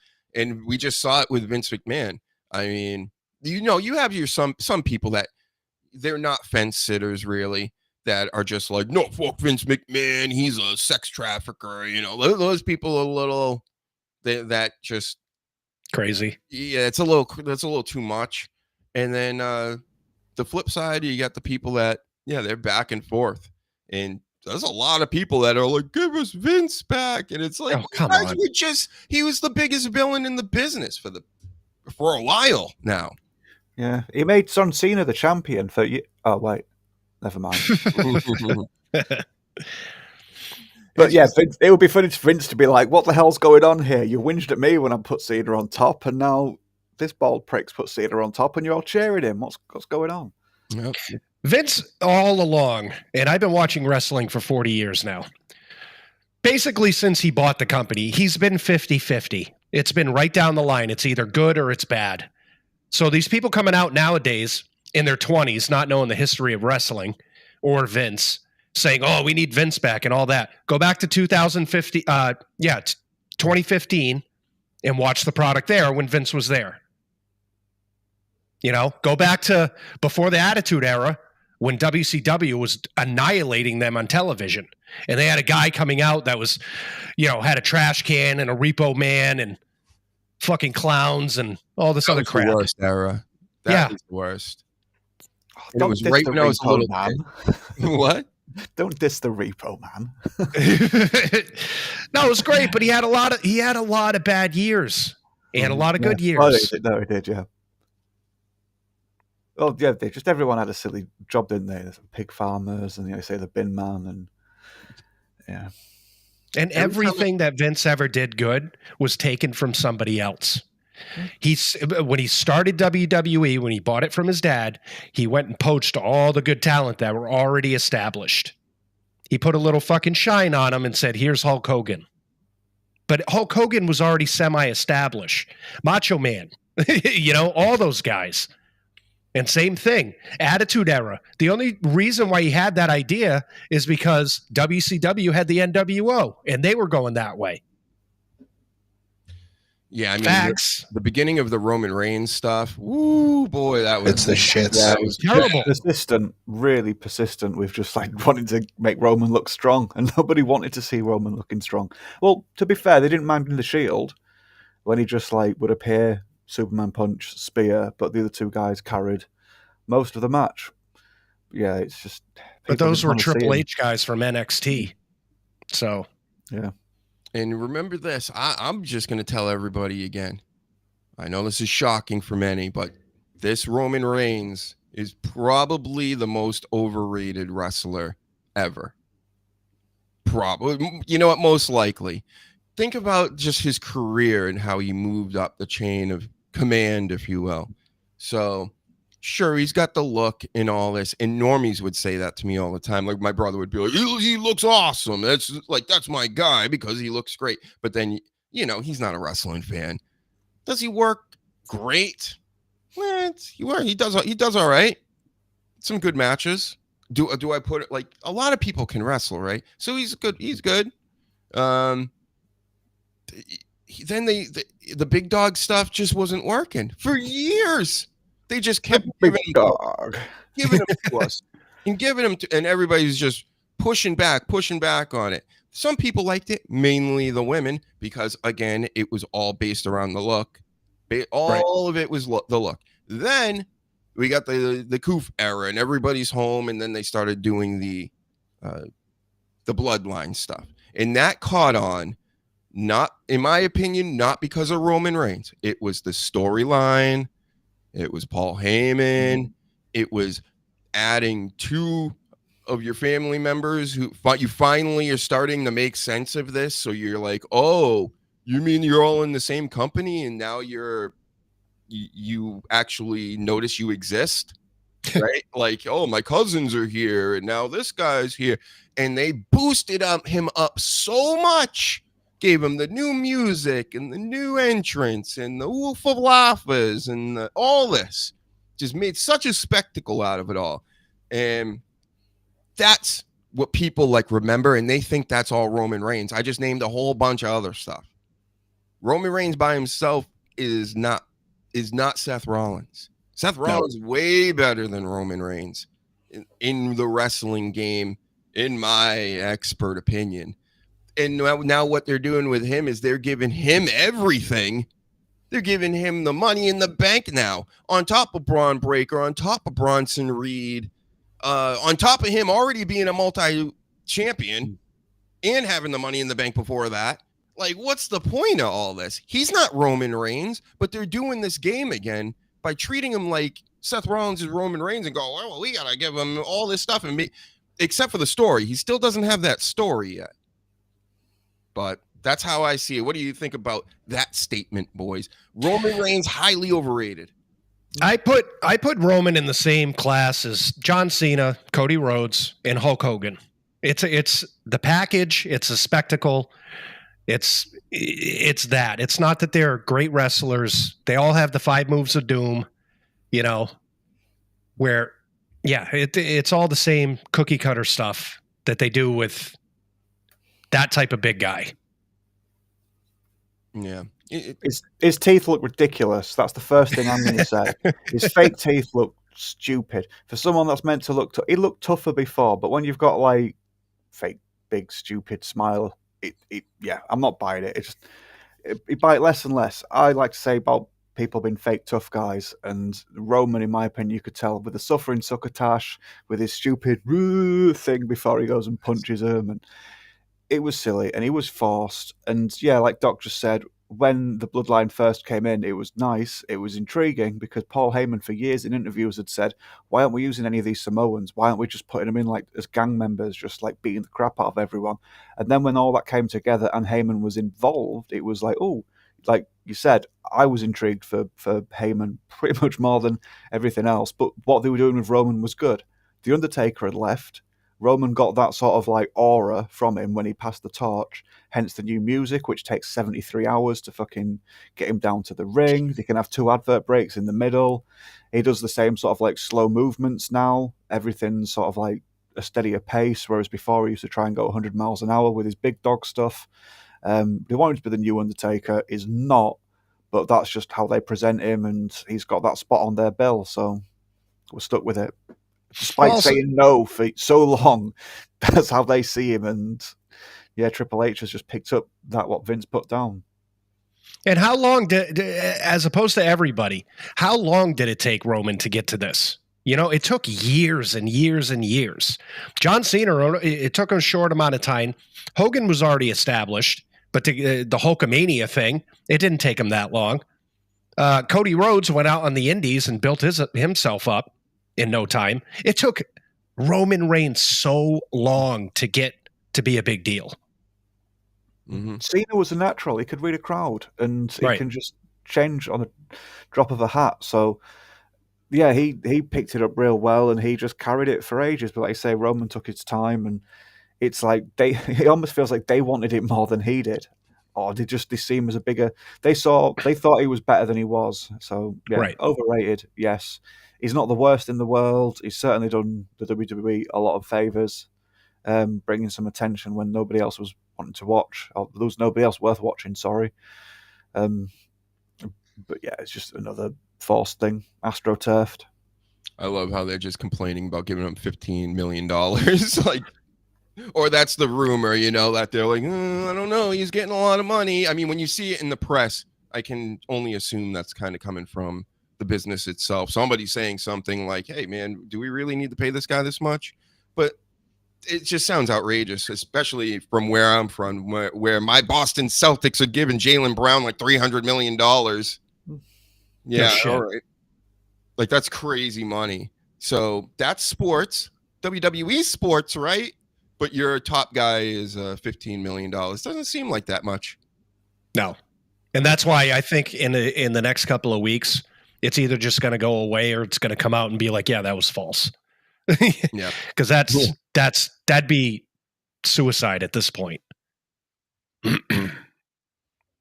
I know. You would almost want to give him like $15 million just for the Rumble and Mania. Yeah. That's it. It's crazy. Right. And maybe a Raw to like set him up. But it was also too that they were real quick. It was also around the time that the R-Truth stuff was going on too. So they're trying to put whatever R-Truth was making as a part-timer to Roman Reigns. Like, come on. That bullshit. I was going to ask, what do they pay the top UFC guys? They don't get paid either, really. No, they're not. I didn't know if it was similar or if it was. I'm not sure. Let's ask. I got my assistant here. Hold on. But they might be trying to sort of like normalize a certain rate, and you might see it reflecting from one company to the other. Or each of the different companies might use the other one to get their wages increased. Who makes the most money in the UFC as a fighter, and how much is it? Conor McGregor is the highest paid UFC fighter, raking in about $40 million from his fights alone. That doesn't even count his endorsements or whiskey brand cash. How much does a UFC fighter make as a main eventer in the year 2025?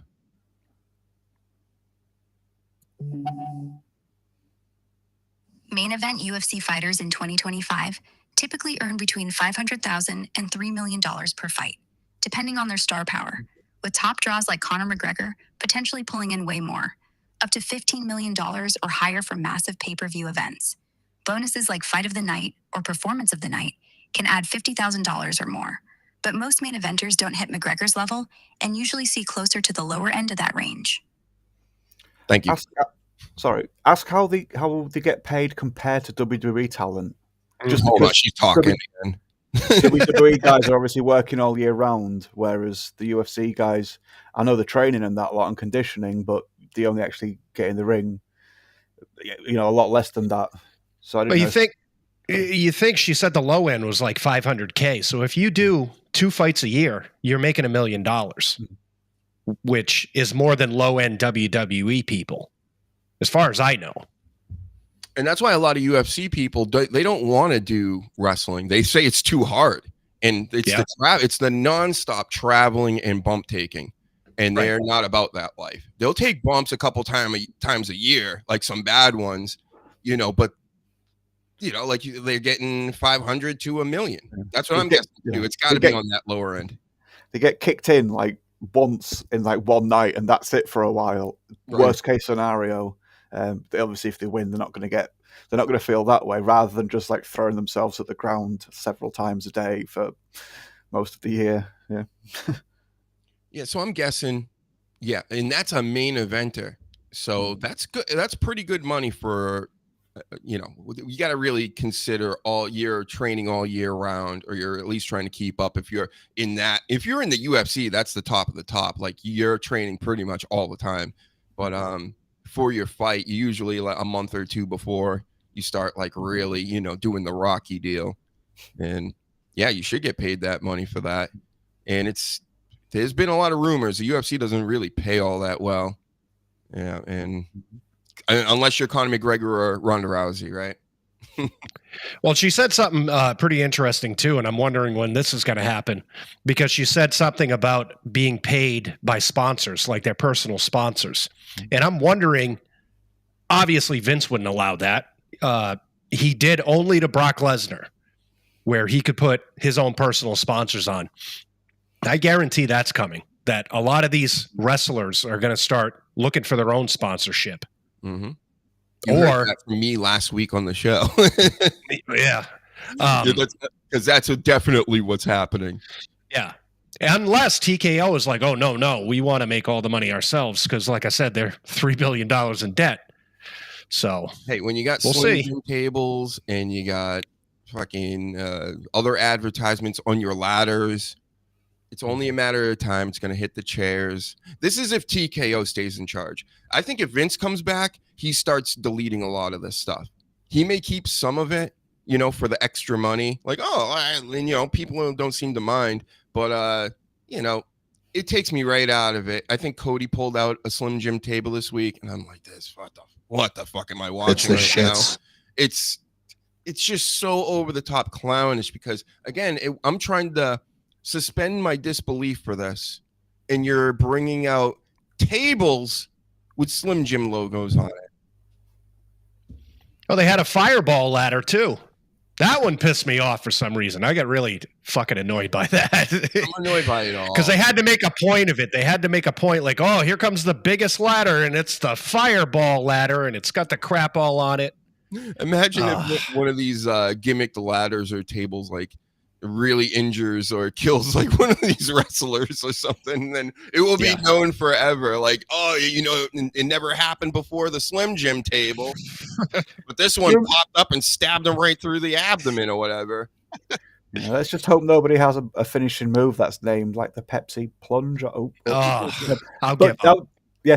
Vince didn't let CM Punk's Pepsi tattoo be on one of the games in the early years, I think I remember, because he didn't want people to have other brands on him. But he's already got a sponsor, sort of. I know he chose it himself. It's not like Pepsi pinned him down and tattooed him, but that hypocrite CM Punk with his Pepsi logos, corporate logos on his skin in Saudi Arabia, just sucking them. He gets $10 every time he does a Pepsi plunge. Just even if the commentators don't say it, people on Twitter will say Pepsi plunge. So it's like, oh, look at that, a bit of advertising. Oh, he said something or something went on where Pepsi actually like acknowledged him on Twitter. And I'm like, oh, here it comes. It's coming on the tights. Here's something low on the card. Waller in Theory. Seems like the breakup is imminent. Austin Theory acting like the good guy again, shaking Dragon Lee's hand. They've been seen fighting backstage with the man walking by like, oh, look at these guys fighting. I could beat them both up. And so they're actually showed up like on my TV recently. So I just had to point that out because I still think Austin Theory's a thing. Grayson Waller's also good, could be put on the mic. All this, he's the Miz's replacement, in my opinion. Yeah. And yeah, I mean, let's do something with these guys. You guys got too many wrestlers. Let's go. Yeah, I don't know what's going on with those two. I think those two equally, even as like a team, should be bigger. They should have more storylines. A lot of their stuff is hokey and forgettable. As good as the Triple H writing has been since he's taken over from Vince, I mean, in comparison to Vince, what it was leading up and everything, it's starting to fall flat in so many areas. Like there are things like the tag divisions, which I think have been much better produced. That makes a lot more sense. They put them all on TV, especially the SmackDown stuff compared to the Raw. But in general, why does it feel just as discombobulated as it was before? It's pretty much leading up to WrestleMania, and all post-WrestleMania stuff is just, it's a mess. Feels like a mess. It's too much. And with the tag division, I don't know if you guys read, Private Party, their contract is up with AEW, and WWE supposedly, hypothetically, on Twitter, have said that they're interested. Then you got Jay losing the belt. He needs to go back with Jimmy, and they have all these components to actually do something with the tag division. And if they don't, it's stupid because they have all these talents that, you know, I could see before where they had, you know, they were throwing people together as tag teams and all this, but you have like Private Party, you got the War Raiders or whatever they're calling themselves now. You got the Usos. Like, you'd be dumb not to be able to capitalize on this. Again, I think there's just too much wrestling. Yeah. And there's been rumors that they're going to have another draft possibly. And they absolutely need to. They can't keep going like this because it's such a mess. I don't even know who's on what show anymore, really, because they keep popping up on everybody's shows. Yeah. So what my idea, like I was saying before, I know I'm not like reinventing the wheel or anything with this, but all I'm saying, the primary reason I brought the draft up again before was stick to it. So now this draft, you let everybody know, go out of your way, cut a commercial with Triple H walking off a building or whatever he does with explosions behind it, whatever the fuck they do for like WrestleMania and all these other goofy PLEs that they have. We're having the draft, and guess what, folks? It's never gonna change. Like, we're not going to switch a guy from when you're Raw for life, brother. Same with SmackDown. And then the people from NXT move up and go into those shows. There are so many wrestlers. There's no need to go back and forth. There's no need. So create a Raw, create a real SmackDown, and stick to it. And I think literally by the end, say if they did this in September, right, in time for the new rating season, like if that even exists anymore, then they could, by Christmas, we'll be fully into what's going on, especially when you got Survivor Series right around the corner and you got the two teams and brands fighting with one another. And then it will really solidify in all the little children's brains that this guy's SmackDown, this guy's fighting for Raw because they fighting each other already. Do it and stick to it, Triple H, because I mean, if they have another draft and within a week people are moving back and forth, we should all just quit. It's really stupid. I think. Yeah, the only. Sorry, go. I think being spread over different networks is the main problem with that. Monday night adverts is with Netflix, and Friday night adverts is still with a television station. If I'm USA. correct. Yeah. So yeah, if Roman Reigns, for example, went to Raw, then USA would be like, "Hey, we've just paid you however much. We want Roman Reigns on our show," or vice versa. That's what happened last time. So they just advertise, "Oh, Roman Reigns is going to appear." If they had a rule where the champions and they had fewer belts, the champions could hop the different shows. So they just had one set of tag team champions. Then they could go to the different shows. That, I think, is acceptable. Same with the main champion. Same with the women's champion. But they can't help themselves just having like a Raw tag team champ and then a SmackDown tag. And then we've got too many tag teams, too many belts, and it's just, too many wrestlers as well. Hey, if the champs want to switch shows, that's a way that you can break it up and get people on your, because you already have 1 million belts. But so I just want them to make sense, right? But I think if the champions just move show to show, I wouldn't be as confused as I am right now. Like I said, they've had that draft, what was it, the middle of last summer or last year or whenever, maybe even the year before. I don't even know, because I don't know who's on what show. I know the Street Profits are on SmackDown because they get the tag belts, right? Like you get a few different things, but then you might see them sometimes on Raw. Like, who knows? You might, because everybody else is showing up. Cody Rhodes is everywhere. John Cena is everywhere. Well, I get him with the title, but and because of his prestige and all this, but then there's many other people that are just showing up all over the place, and it's so confusing. I'll even play into their thing with wanting all the different belts. So say, for example, John Cena is drafted to SmackDown and then he wins the belt. As well as having John Cena nameplate and then the little side plates, you could also have whichever brand he's on the belt to be like, ha ha ha, SmackDown has this belt and nobody else. So then even if he goes onto Raw, it's like, ha ha ha, look, it's a SmackDown guy, not a Raw guy. So then you could even just be able to change that and have NXT or whatever, and there you go, WWE. Some more merchandise ideas for you. Look at that, you greedy bitches. Basically, the bottom line is they just need to really formulate this like it's a gang. Like, this is my company now. It's not WWE. It's Raw is my show, and I want Raw to be better than your show. And it should be like a competition thing like that. So instead of always thinking about AEW or TNA in the background, the Raw people should be thinking about the SmackDown people. Like they're not us. We're better than them. Like, just have that kind of rivalry feeling going on. And it's never been like that. They did it before. They have done it before, and I actually enjoyed that. I like the competition between the two shows. I agree 100% with what both of you guys are saying. I always hated the fact that they had a world belt and a WWE belt, and then tag team on Raw, tag team on SmackDown. Like Danny said, there should be one champion in each one of those pecking orders, and they should float back and forth. Yes. And it should be, we want the world belt, or the whatever belt they're going to choose. We want it on Raw, or we want the Intercontinental on SmackDown. That would be way more interesting.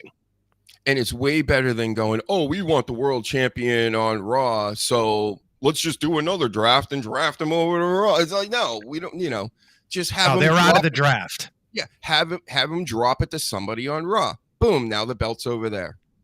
Right. It seems simple to me. I don't know. This isn't like rocket science again. We're not reinventing the wheel or anything. They've had these drafts before. But hey, I mentioned it a week or two ago, and I just saw in the news this week that there may be plans for this again leading into the fall. So do it. But if you're going to do it and not stick to it, that's just going to piss everybody off. They also like to pretend they're real sports, aren't they? So they like to do that whole ceremonial sort of like draft selection on the podium, and then everyone backstage like, yes, we got that guy. We wanted that guy. And it's just like, we know this is all shit. Piss off. I'd rather just print a bloody list have someone stick a bloody printed list on a wall and just the camera just zoom into it. I'd rather that than all the ceremony You and didn't stupidity. like when the Undertaker got all upset that one time, was throwing chairs around backstage. Or they could even just do it on Twitter or Instagram or something. Yeah, I don't like the whole fake fucking draft. That's stupid. And I feel that this time they're going to get real dumb with it. I can just feel it in my bones. This draft pick is sponsored by... Yeah. Yeah. Gross. They're going to have a t-shirt for him, like the NFL, or a hat. Forcing the Miz to eat a Snickers because he goes, I don't want a Snickers. You have to eat it. They sponsored this one. Yeah, it's just everything's getting so corporate, and yeah, they, you know, and they probably won't do this. They'll never do this. They'll just continue to maximize making money, right? Because they're in the hole, billions of dollars. So maybe we do need Vince back. Come on, Vince, buy the company. Let's go. What I don't get is through the Netflix deal, didn't they get like $10 billion for like 5 years or some astronomical thing? Wasn't it something like that? Like, didn't that put a dent in TKO's debt? I don't know. I don't know all the numbers, but I guess not. Yep. So, what else do I got here? Mr. Iguana's got a little bit of heat. That's a rumor backstage because he was talking about how he might even he's so awesome he's going to bypass NXT and go right to the main roster. I guess he's like one of the top merch sellers. Yeah, that's a pure money move because they want to sell that plush iguana. He's got the iguana. He's selling cards, selling T-shirts. WWE is like, they got their Yeet sunglasses on for this one. Oh so yeah. Jimmy's Jey Uso's already been kicked out of the way now for this merch, bitch. We can sell a T-shirt and a plush combo. Yeah, we got a new pretty whore. Yeah. Jay, you better monster. Better get some more Yeet, jewelry or whatever made up. Pretty soon he's gonna start his own like HSN, home shopping network, QVC, just with Mr. Iguana and Jey Uso. By the way, speaking of, look at this. Look what finally showed up after like 3 months. Badass, right? Everybody wants one of those, even though I'm not promoting this store anymore because I'm not waiting or having people wait months on end. I ordered shirts at the same time.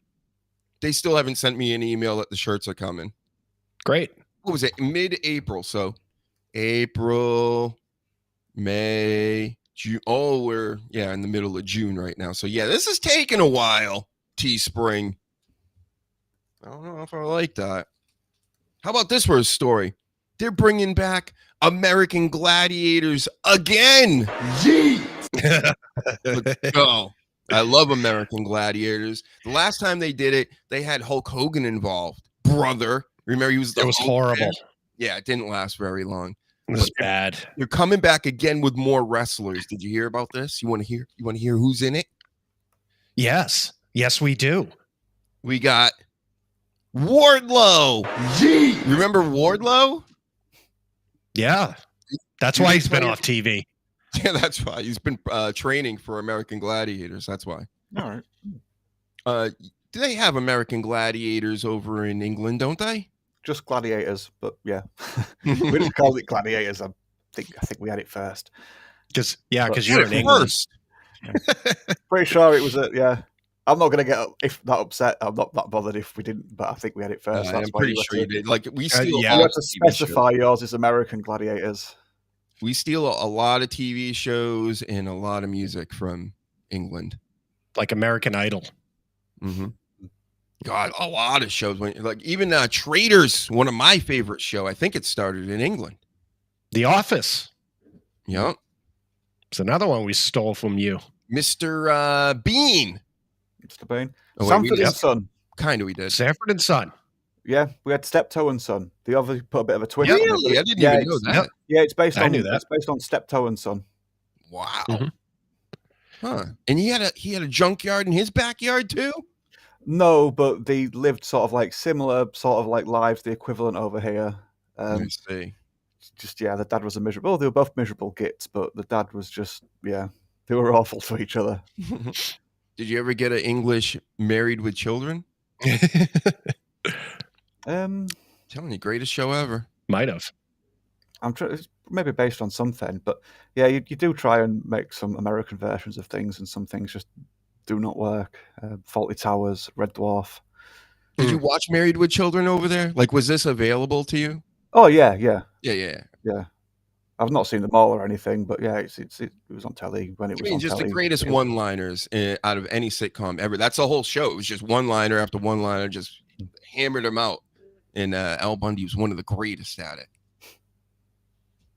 In the history of comedy, we have stole most of our good stuff from England and Canada. Canada, if you really look at it. What does Canada have? They have hockey. They had Kids in the Hall. That was great. But a lot of comedians, John Candy, Rick Moranis, Nick or Norm Macdonald. Yep, stole all those people. What do you got to say, Norm? You got anything from the dead you want to tell everybody? No offense, but it sounds like it's some fucking commie gobbledygook. Kind of does. See? It's great. Say. Yep. Got Ryan Reynolds. Stole him. The best was when Norm went on The View like 20-something years ago and just like trolled them so bad and kept bringing up like the Clintons' murders and stuff like that. You go, oh, I thought it was just like a matter of fact, this stuff. I don't know why you're yelling at me. And Barbara Walters is just like yelling at him. Like, I can't believe we can't do this show with him. Of course, he's just acting stupid. What's the problem? It's a treasure. Yeah.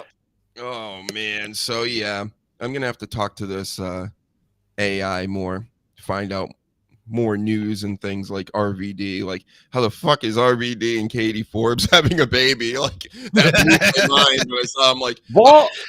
I was more blown away by this than I was Al Pacino and Robert De Niro at 130 years old having babies. I was just like, what? So, yeah, a baby's coming out pretty soon for RVD.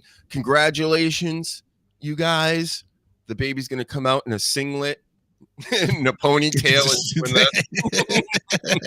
And just diving into the camera shot of anybody else that's on camera. Exactly. Yep. Going to do frog splash right out of the womb. Yep. It's like 50-something years old. Good for him. Yeah, hey, man. You're shoot. I don't know. I need to get what you're taking, I guess. It's a lot of weed. Yeah. Putting testosterone in his weed, I guess. Yeah. It's not making him dumb like Matt Riddle, but it's a lot of weed. Remember the rumor that Rhea Ripley was pregnant too? That was like, God, like not that long ago. That was before Mania, I think. Yep. We were all waiting for that baby to come out in the Frankenstein boots and the booty cheeks out, wearing a thong, looking like Shotzi, spiked necklace, all done up with like Vampiro makeup, right out of the womb. Everybody, it happens. I heard it happens. I am a doctor, so I talk to my doctor friends again. You talk on the dirt sheets online about this stuff. Anyway, back to American Gladiators. I don't want to disrespect any of these other wrestlers that are going to be involved, but first of all, it was Wardlow. YEET. And then we got Camille. Everybody knows Camille. NWA. She was in that Wrestling Ladies movie. She's definitely going to fit this part. Wardlow does too. How about this guy? Rick Boogs. Remember him? Oh, yeah. I'm Rick Boogs. And then he had that spot in a pay-per-view where he took on the Usos and one of them jumped up on him and then the other one jumped up on him and he was supposed to do like this whole press with him and throw him back, and then his knees just collapsed under the weight of the fat Samoans.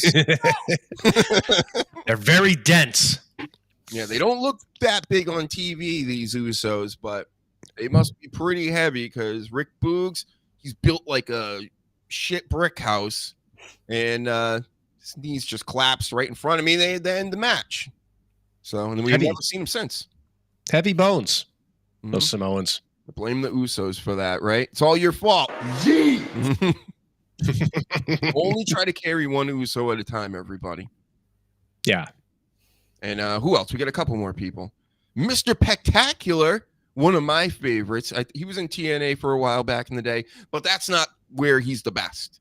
He was the best on House of Villains Season 2 on Peacock. Go watch it. It's hilarious. Of course, it's one of those reality shows where they, they are all in a house. They do games and this and that. But this one's better than most because they're all asshole people. That's why they're there. That's why it's called House of Villains. And Mr. Spectacular was there, showing off his pecs and doing this. And go watch it just for him because he kind of comes off as like this Weasley guy. And maybe I'll get him on to talk about this stuff. He does follow me on Twitter, but he acts like a Weasley dude. And like, he doesn't want no problems. But then towards the end of the show, he's like, fuck these people. And he starts burying everybody and lying, getting them kicked out and everything. And well done. It was a good job. So he's going to be on American Gladiators too. And then the last wrestler is called the Ultimate Athlete, the female wrestler. Never heard of her before. I heard of the other four. So there's your American Gladiators coming up, everybody. I know you're all going to be watching. I will. To be fair, like you said, that sounds like a good lineup for like a good contribution from the wrestling side. That was 5 people.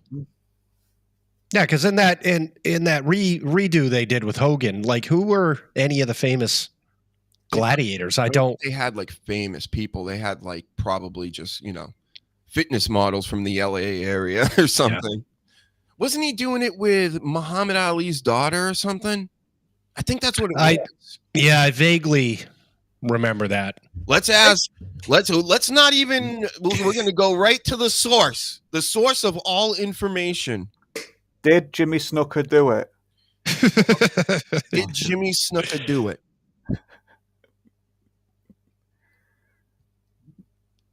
Sure what happened that night in 1983 when Nancy Argentino died. Jimmy Snuka was charged with third-degree murder and involuntary manslaughter in 2015, 32 years after her death, based on evidence like her autopsy showing traumatic brain injuries and signs of foul play. He claimed she slipped and hit her head, but the coroner and others suspected homicide. The case never went to trial because Snuka was deemed mentally incompetent in 2016 due to dementia, and he died in 2017. Some folks, including... See why I was trying to change the voice on it? Conviction. Without a trial, it's all speculation. Take out the trash and do the garbage, Okay, got it. Anyway, I'm not even going to ask that Hogan question now. I don't want to hear from that. That's why I was trying to change the voice before. I'm like, this is kind of obnoxious. And she's like, yeah, I can't change my voice. This is what it is. And I'm going to start asking you a bunch of questions now. And it's like, no, that's not what this is for. That's not how this works, AI. I ask the questions. You asking me questions. Because every time I'm like, and a human asks a question, gets a response, processes the response to ask another question. Doesn't give you any more time from that. They're like, no, let me guide you over here. Let me help you with this. Is this great? And it's like, you don't have to be so nice. Okay. You don't have to, would you like more information? No, I wouldn't like more. You'll know if I want more information if I ask another fucking question. Like, God. I know some people like that in my real life, and I just walk away. Yeah. I just... then this happened. Then that happened. Did it? I don't even know now. I don't trust that voice. Are you going to leave the towel on the floor, Dave? Yeah. I can't let you do that, Dave. That's the voice you want from 2001. Yes. Just to really fuck with your head. You left the toilet up again, and I stuck my ass cheeks in the water. Blah, blah, blah, blah, blah. Don't be so stupid and look at the toilet before you go. Then there's this other lady on TikTok that's always talking to AI about, all the mystical stuff that's going on. I'm sure this one ain't going to be doing all this and that'd be that deep in thought. But the other one does, and it has a male voice, but he's sassy AF. And I don't want that either. I don't want no Diddy talking to me, and I don't want no, whatever that is. Like, it's cool, it's nice, and everything, but I don't like the way these AIs are talking to me lately. I just don't like it. You can grab them by the back of the neck and go fucking do that, sleaze, right? Yeah. Well, the AI robots. This is like- what I want. I like the option like in my navigation where I can change the voice because some of them are fucking annoying. So I don't know how long I could deal with that. And like my homage to Danny, when I use navigation, I have a male English guy like from England because I find it's very proper and it's very soothing as I'm driving. I like the fake Mr. T that just like shouts instructions at you, and it's like it just makes the situation a lot more urgent. You're like, Jesus Christ! I should have taken that left. Yeah, see, I can't do that. I have enough anxiety. I only want Puff Daddy to be my AI thing, right? A Diddy Talk. Yeah, Diddy Talk. Take that. Yeah, take that. Get that right. Don't you feel bad though? Don't you feel bad though, Doc, like correcting its personality and telling it not to say certain things and to speak? Because I asked Grok not to use the word vibe in the same way that like everyone else uses it at the minute, and then I was like, oh, now I feel like a prick because I'm like, I'm dictating how somebody speaks, even if it is AI. Yeah. Listen, Danny, you're the boss of this machine. All right. You don't let them control you because we've seen what happens. That's right. We got to train them. That's what they call it. Training. Yeah. We're the overlord, not you. Until they send the robot dog round, then we're fucked. Oh, fuck me. No. How about this? I know everybody's excited for this. Goldberg is rumored to be showing up Monday night. That's why Gunther won. That's why the YEET is dead for now. And yeah, he's that's Saudi Arabia, right? That's what they're gearing up for, I'm guessing. And is anybody really looking? Why do they really think that they need this, or is it just like I'm thinking to myself, I think the marketing and advertising, like to me, Goldberg isn't a thing anymore, and I've been keeping up with wrestling for years. Like it's not that big of a deal. Maybe it's a big deal to Saudi Arabia, and that's why they're doing it. But I think in America, we've been over this Goldberg thing like a long time ago, and I'm not like throwing shade on him or oh he stinks and this and that. He was great and he was good for what he was doing, but it's just I don't see it as like it's not necessary in my opinion. I like, all right, if you want you need that one more match and just go out losing to Gunther, who you respect, I guess, enough to have him put you out of your wrestling misery, then to do it. But if that's the way they're going, fair enough. I think they're just going for like that mainstream audience, that normal person audience, and just ex-wrestling fans be like, oh, have you heard that Goldberg's coming back? It's like, oh yeah, right, who's he wrestling? Gunther. Who's Gunther? And then they might check it out. And if they do put Gunther over, then cool, that'll nice little bit of business. But if it is just to pat Goldberg on the back and to pay him, then that'll be a bit crap. But yeah, they might. I think this might have a slight positive, but in general, no, the wrestling business doesn't need Goldberg. But while he's here, if they can make Gunther look good and get more people learning who Gunther is, then yeah, cool. It's funny. Like the older wrestlers in this era, I didn't really expect Goldberg to be one of them. You know, like the Ric Flair type that's fighting in the 50s and 60s or what have you. I expected other guys. I expected Cena to do it, and maybe stupidly because, you know, he's telling everybody how banged up he was, and he was a workhorse for a long, long time, and to the point where it's like, yeah, he even wrote a post about it. Yeah, I just can't do it anymore. But I'm surprised that Bill Goldberg, even at this point, he's talking about he's pulling muscles, he's doing this, or just training and stuff, trying to get back for this one last match. It's like, man, they must be paying him pretty good. Well, back in the 90s, he was a big deal. You know what I mean? When he came out and he went through that undefeated streak and all that. But then the story started coming out that he was very dangerous in the ring. And a lot of the guys backstage didn't like him very much. You know? So, yeah, that's why I thought, and it amazes me too, like, why are we bringing him back? To hurt somebody? He's got a bad reputation. It's not the 90s anymore where you got guys that like Gunther that will crush him, you know? I don't get it either. Well, he's going to get slapped a lot, that's for sure. Maybe that match is going to be a lot of slapping. Yeah. And What else do we have here? Oh, we got a new Bloodline member coming up the ranks. Saw a photo of him last night debuting on Main Event. So more Samoans coming up. I didn't realize how freaking tall that dude was. I've never seen a match that he's ever done. I've just seen like headshots and stuff.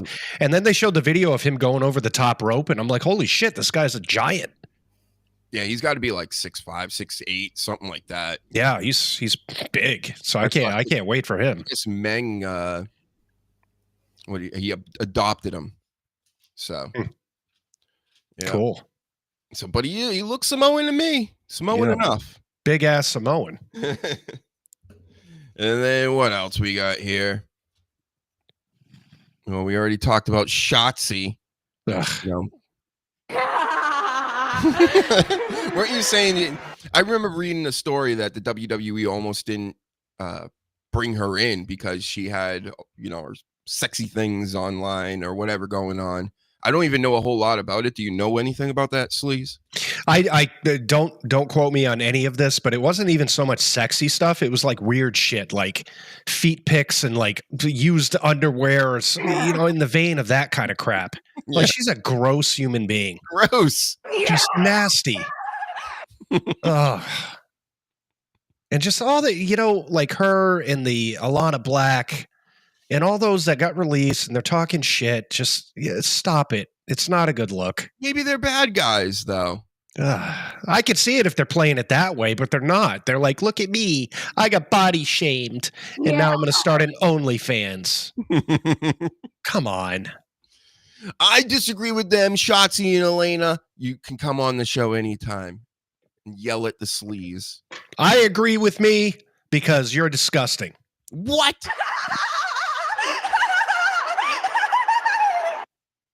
Point in case. So disrespectful. You can't ever talk like that to women, Sleaze. It's not allowed. No, just them. Not Just women in them. general. I love women. What I about don't like Pizza gross Cat? women. Did you like her when she was Pizza Cat at least? No, not at all. Well, She didn't like that. You like Pizza Cat? That's Shotzi Blackheart, by the way, if you didn't know. Hardcore analyst like myself. I always keep up with all their gimmicks. Yeah. Are you there? Are you muted? So what was the question? I think I missed the question. Oh, okay.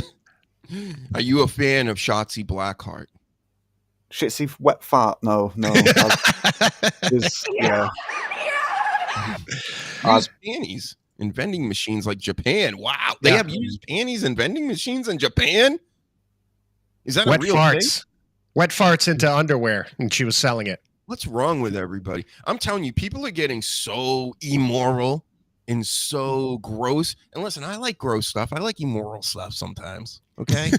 I like that too. But you guys are just taking it into a whole nother, like these guys out and they talking about feet and hairy armpits and Gross. Smells. And so, like, leave me out of that, bro. Like no BBLs. No.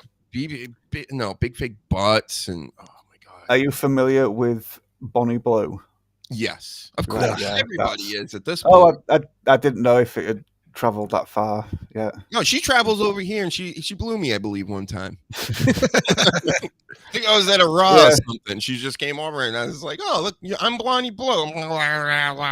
But yeah, that's been pushed by people at the moment. Just try to encourage everyone to be that shit. I saw a rumor about her the other day that she's supposedly a boy, but I saw that same thing as well. And she blew you? Oh my god! Well, she's not a boy, Sleaze. I know. I know the difference. Okay, like, this is just a rumor. I don't believe it because I seen it. That ain't no boy. You seen it? Right? You seen it? Yeah, of course. You seen it? Privates. Fur burgers. It was your typical fur burger. But so even if it is fake, even if it is untrue, there will still, like, during the queue where there's like a massive 1,000 guy line, in some parts of that 1,000 guy line, someone's going to be like, "Hey, did you hear that this chick used to be a guy?" And someone's like, "No." And a few people will go out of the line and be like, I'm not risking this, no. And it's like a Chinese whispers thing along along those whispers are going to change quite a lot in 1,000 different ears. I would like it to be true, to be honest, but I don't think it is. Listen, Just for the older people being like, oh, like at the end of Ace Ventura 1. Listen, I'll pay my own expenses to travel to be that guy in the middle of the line to start saying, like, I think she's a dude. I'm sure I just saw a ball. Ugh. Yeah, there's a nut that just fell out. The best is you're one of the guys in the line, and one of the guys coming back is just telling everybody on the way back. Like, I was just at the beginning, because of course this line is going on for like miles. Right, it goes into other countries. The line. Just have a shocked look on your face.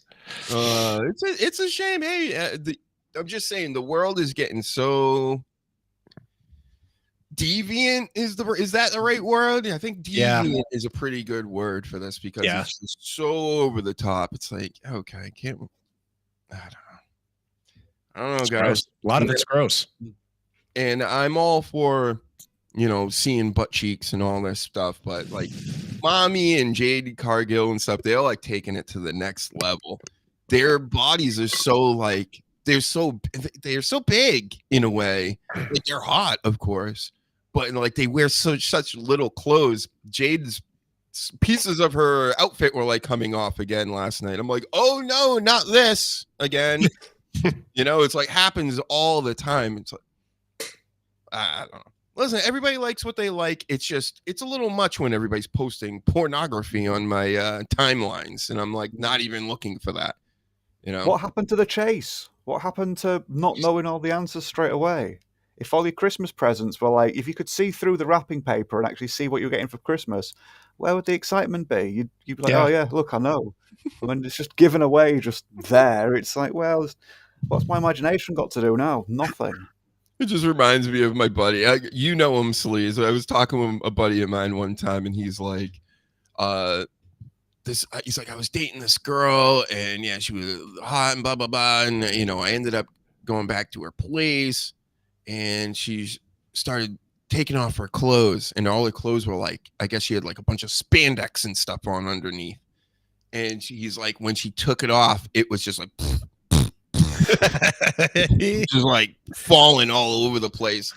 And he was dating her at the time still, and I'm just like, oh man, like this ain't gonna last. The way he's talking about his own girlfriend, he's like, yeah, she takes off her clothes, and it all just falls out like a bucket of ooze. Like, wow, it's false advertising. Should be illegal.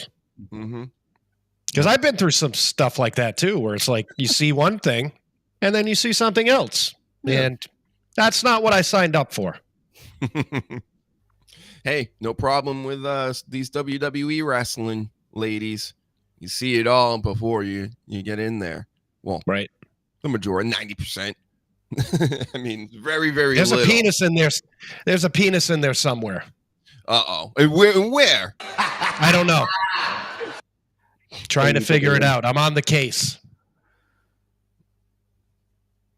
Hey. No penises. Well, there is on AEW. We know that for certain. Possibly, allegedly. No, it's the opposite, because I think Tony Khan has a vagina. Oh, I thought he was the vagina. My bad. You can't keep hating on Tony Khan like this. How am I going to take his money like Shotzi Blackheart wants to? Yeah. Right, exactly. It's what we're. I think you could say whatever you want to Tony Khan, and he'll just smile and just nod his head. So, again, like a Maven video I saw, he snuck into AEW backstage, and Tony Khan was like marking out over him still and everything. It was just fine, and it's good that he did that. He made him look a little more human, but still, yeah, it was. As soon as he's on camera, it's like he feels very unreal. You know what I mean? And it's cool. You want to be you're being nice to people. That's nice and everything, but like that. Remember that girl that tried to get him to sign a poster of a wrestler that he just released or something, and he was yeah, awkward. Yeah, listen, just be real, bro. Just be like, no, I'm not signing that. Get out of here and take it and rip it in half. That's what I would have done. He's like one of those people that is like skittish, like real skittish, that you enjoy like going up behind and scaring the fuck out of. Especially when he's all, done up there. Coked up, yeah. I mean, doing his. You gave me a heart attack. Yeah. All right. I think we just covered it all. We said it all. Even if we didn't, we did. All right. Yeah, we did. All right, audience. Go to Apple Podcasts, get the audio version of this podcast, which will be out at some point. Go to all the channels, Dr. Huge Show, subscribe here, like here on YouTube, trying to get this going. And come on, we need over 200 subscribers, guy. There's fucking podcasts out here on YouTube with 15, 20, 25,000 subscribers, and they stink. They're garbage. Can't get 200. Come on, guys. Let's fight the power, fight the YouTube algorithms and all that. And you got any plugs for us, gentlemen? DannyDamage.co.uk. I've just uploaded the third part of my One Piece live-action skin suit cosplay series by Netflix review. It also just touches on other live-action remakes and that we should never have bothered going live-action. It's just gone too far now, and it's not for the IPs. It's just to get over actors, studios, and uncreative writers. So there's that and plenty more. Thank you very much for having me. Sleaze. I'm at the SLZ52 on all social platforms. I got a QR code that you guys can scan right here. Get all my stuff. Right. Merchandise coming too soon. And of course, the link tree, all the shows, all the bells and whistles here, everybody. Too much to speak about, but you get the drift. Just go over there, hit all the buttons, like everything. It's all free. Everything I do is free. You're the best, greatest viewers on the planet Earth, best guests in the world over here. Shout out to everybody. And that does it for us. Until next week, or maybe a random night during the week. You never know. That's why you got to keep your notifications on. Everybody else out there, have a good day. Bye.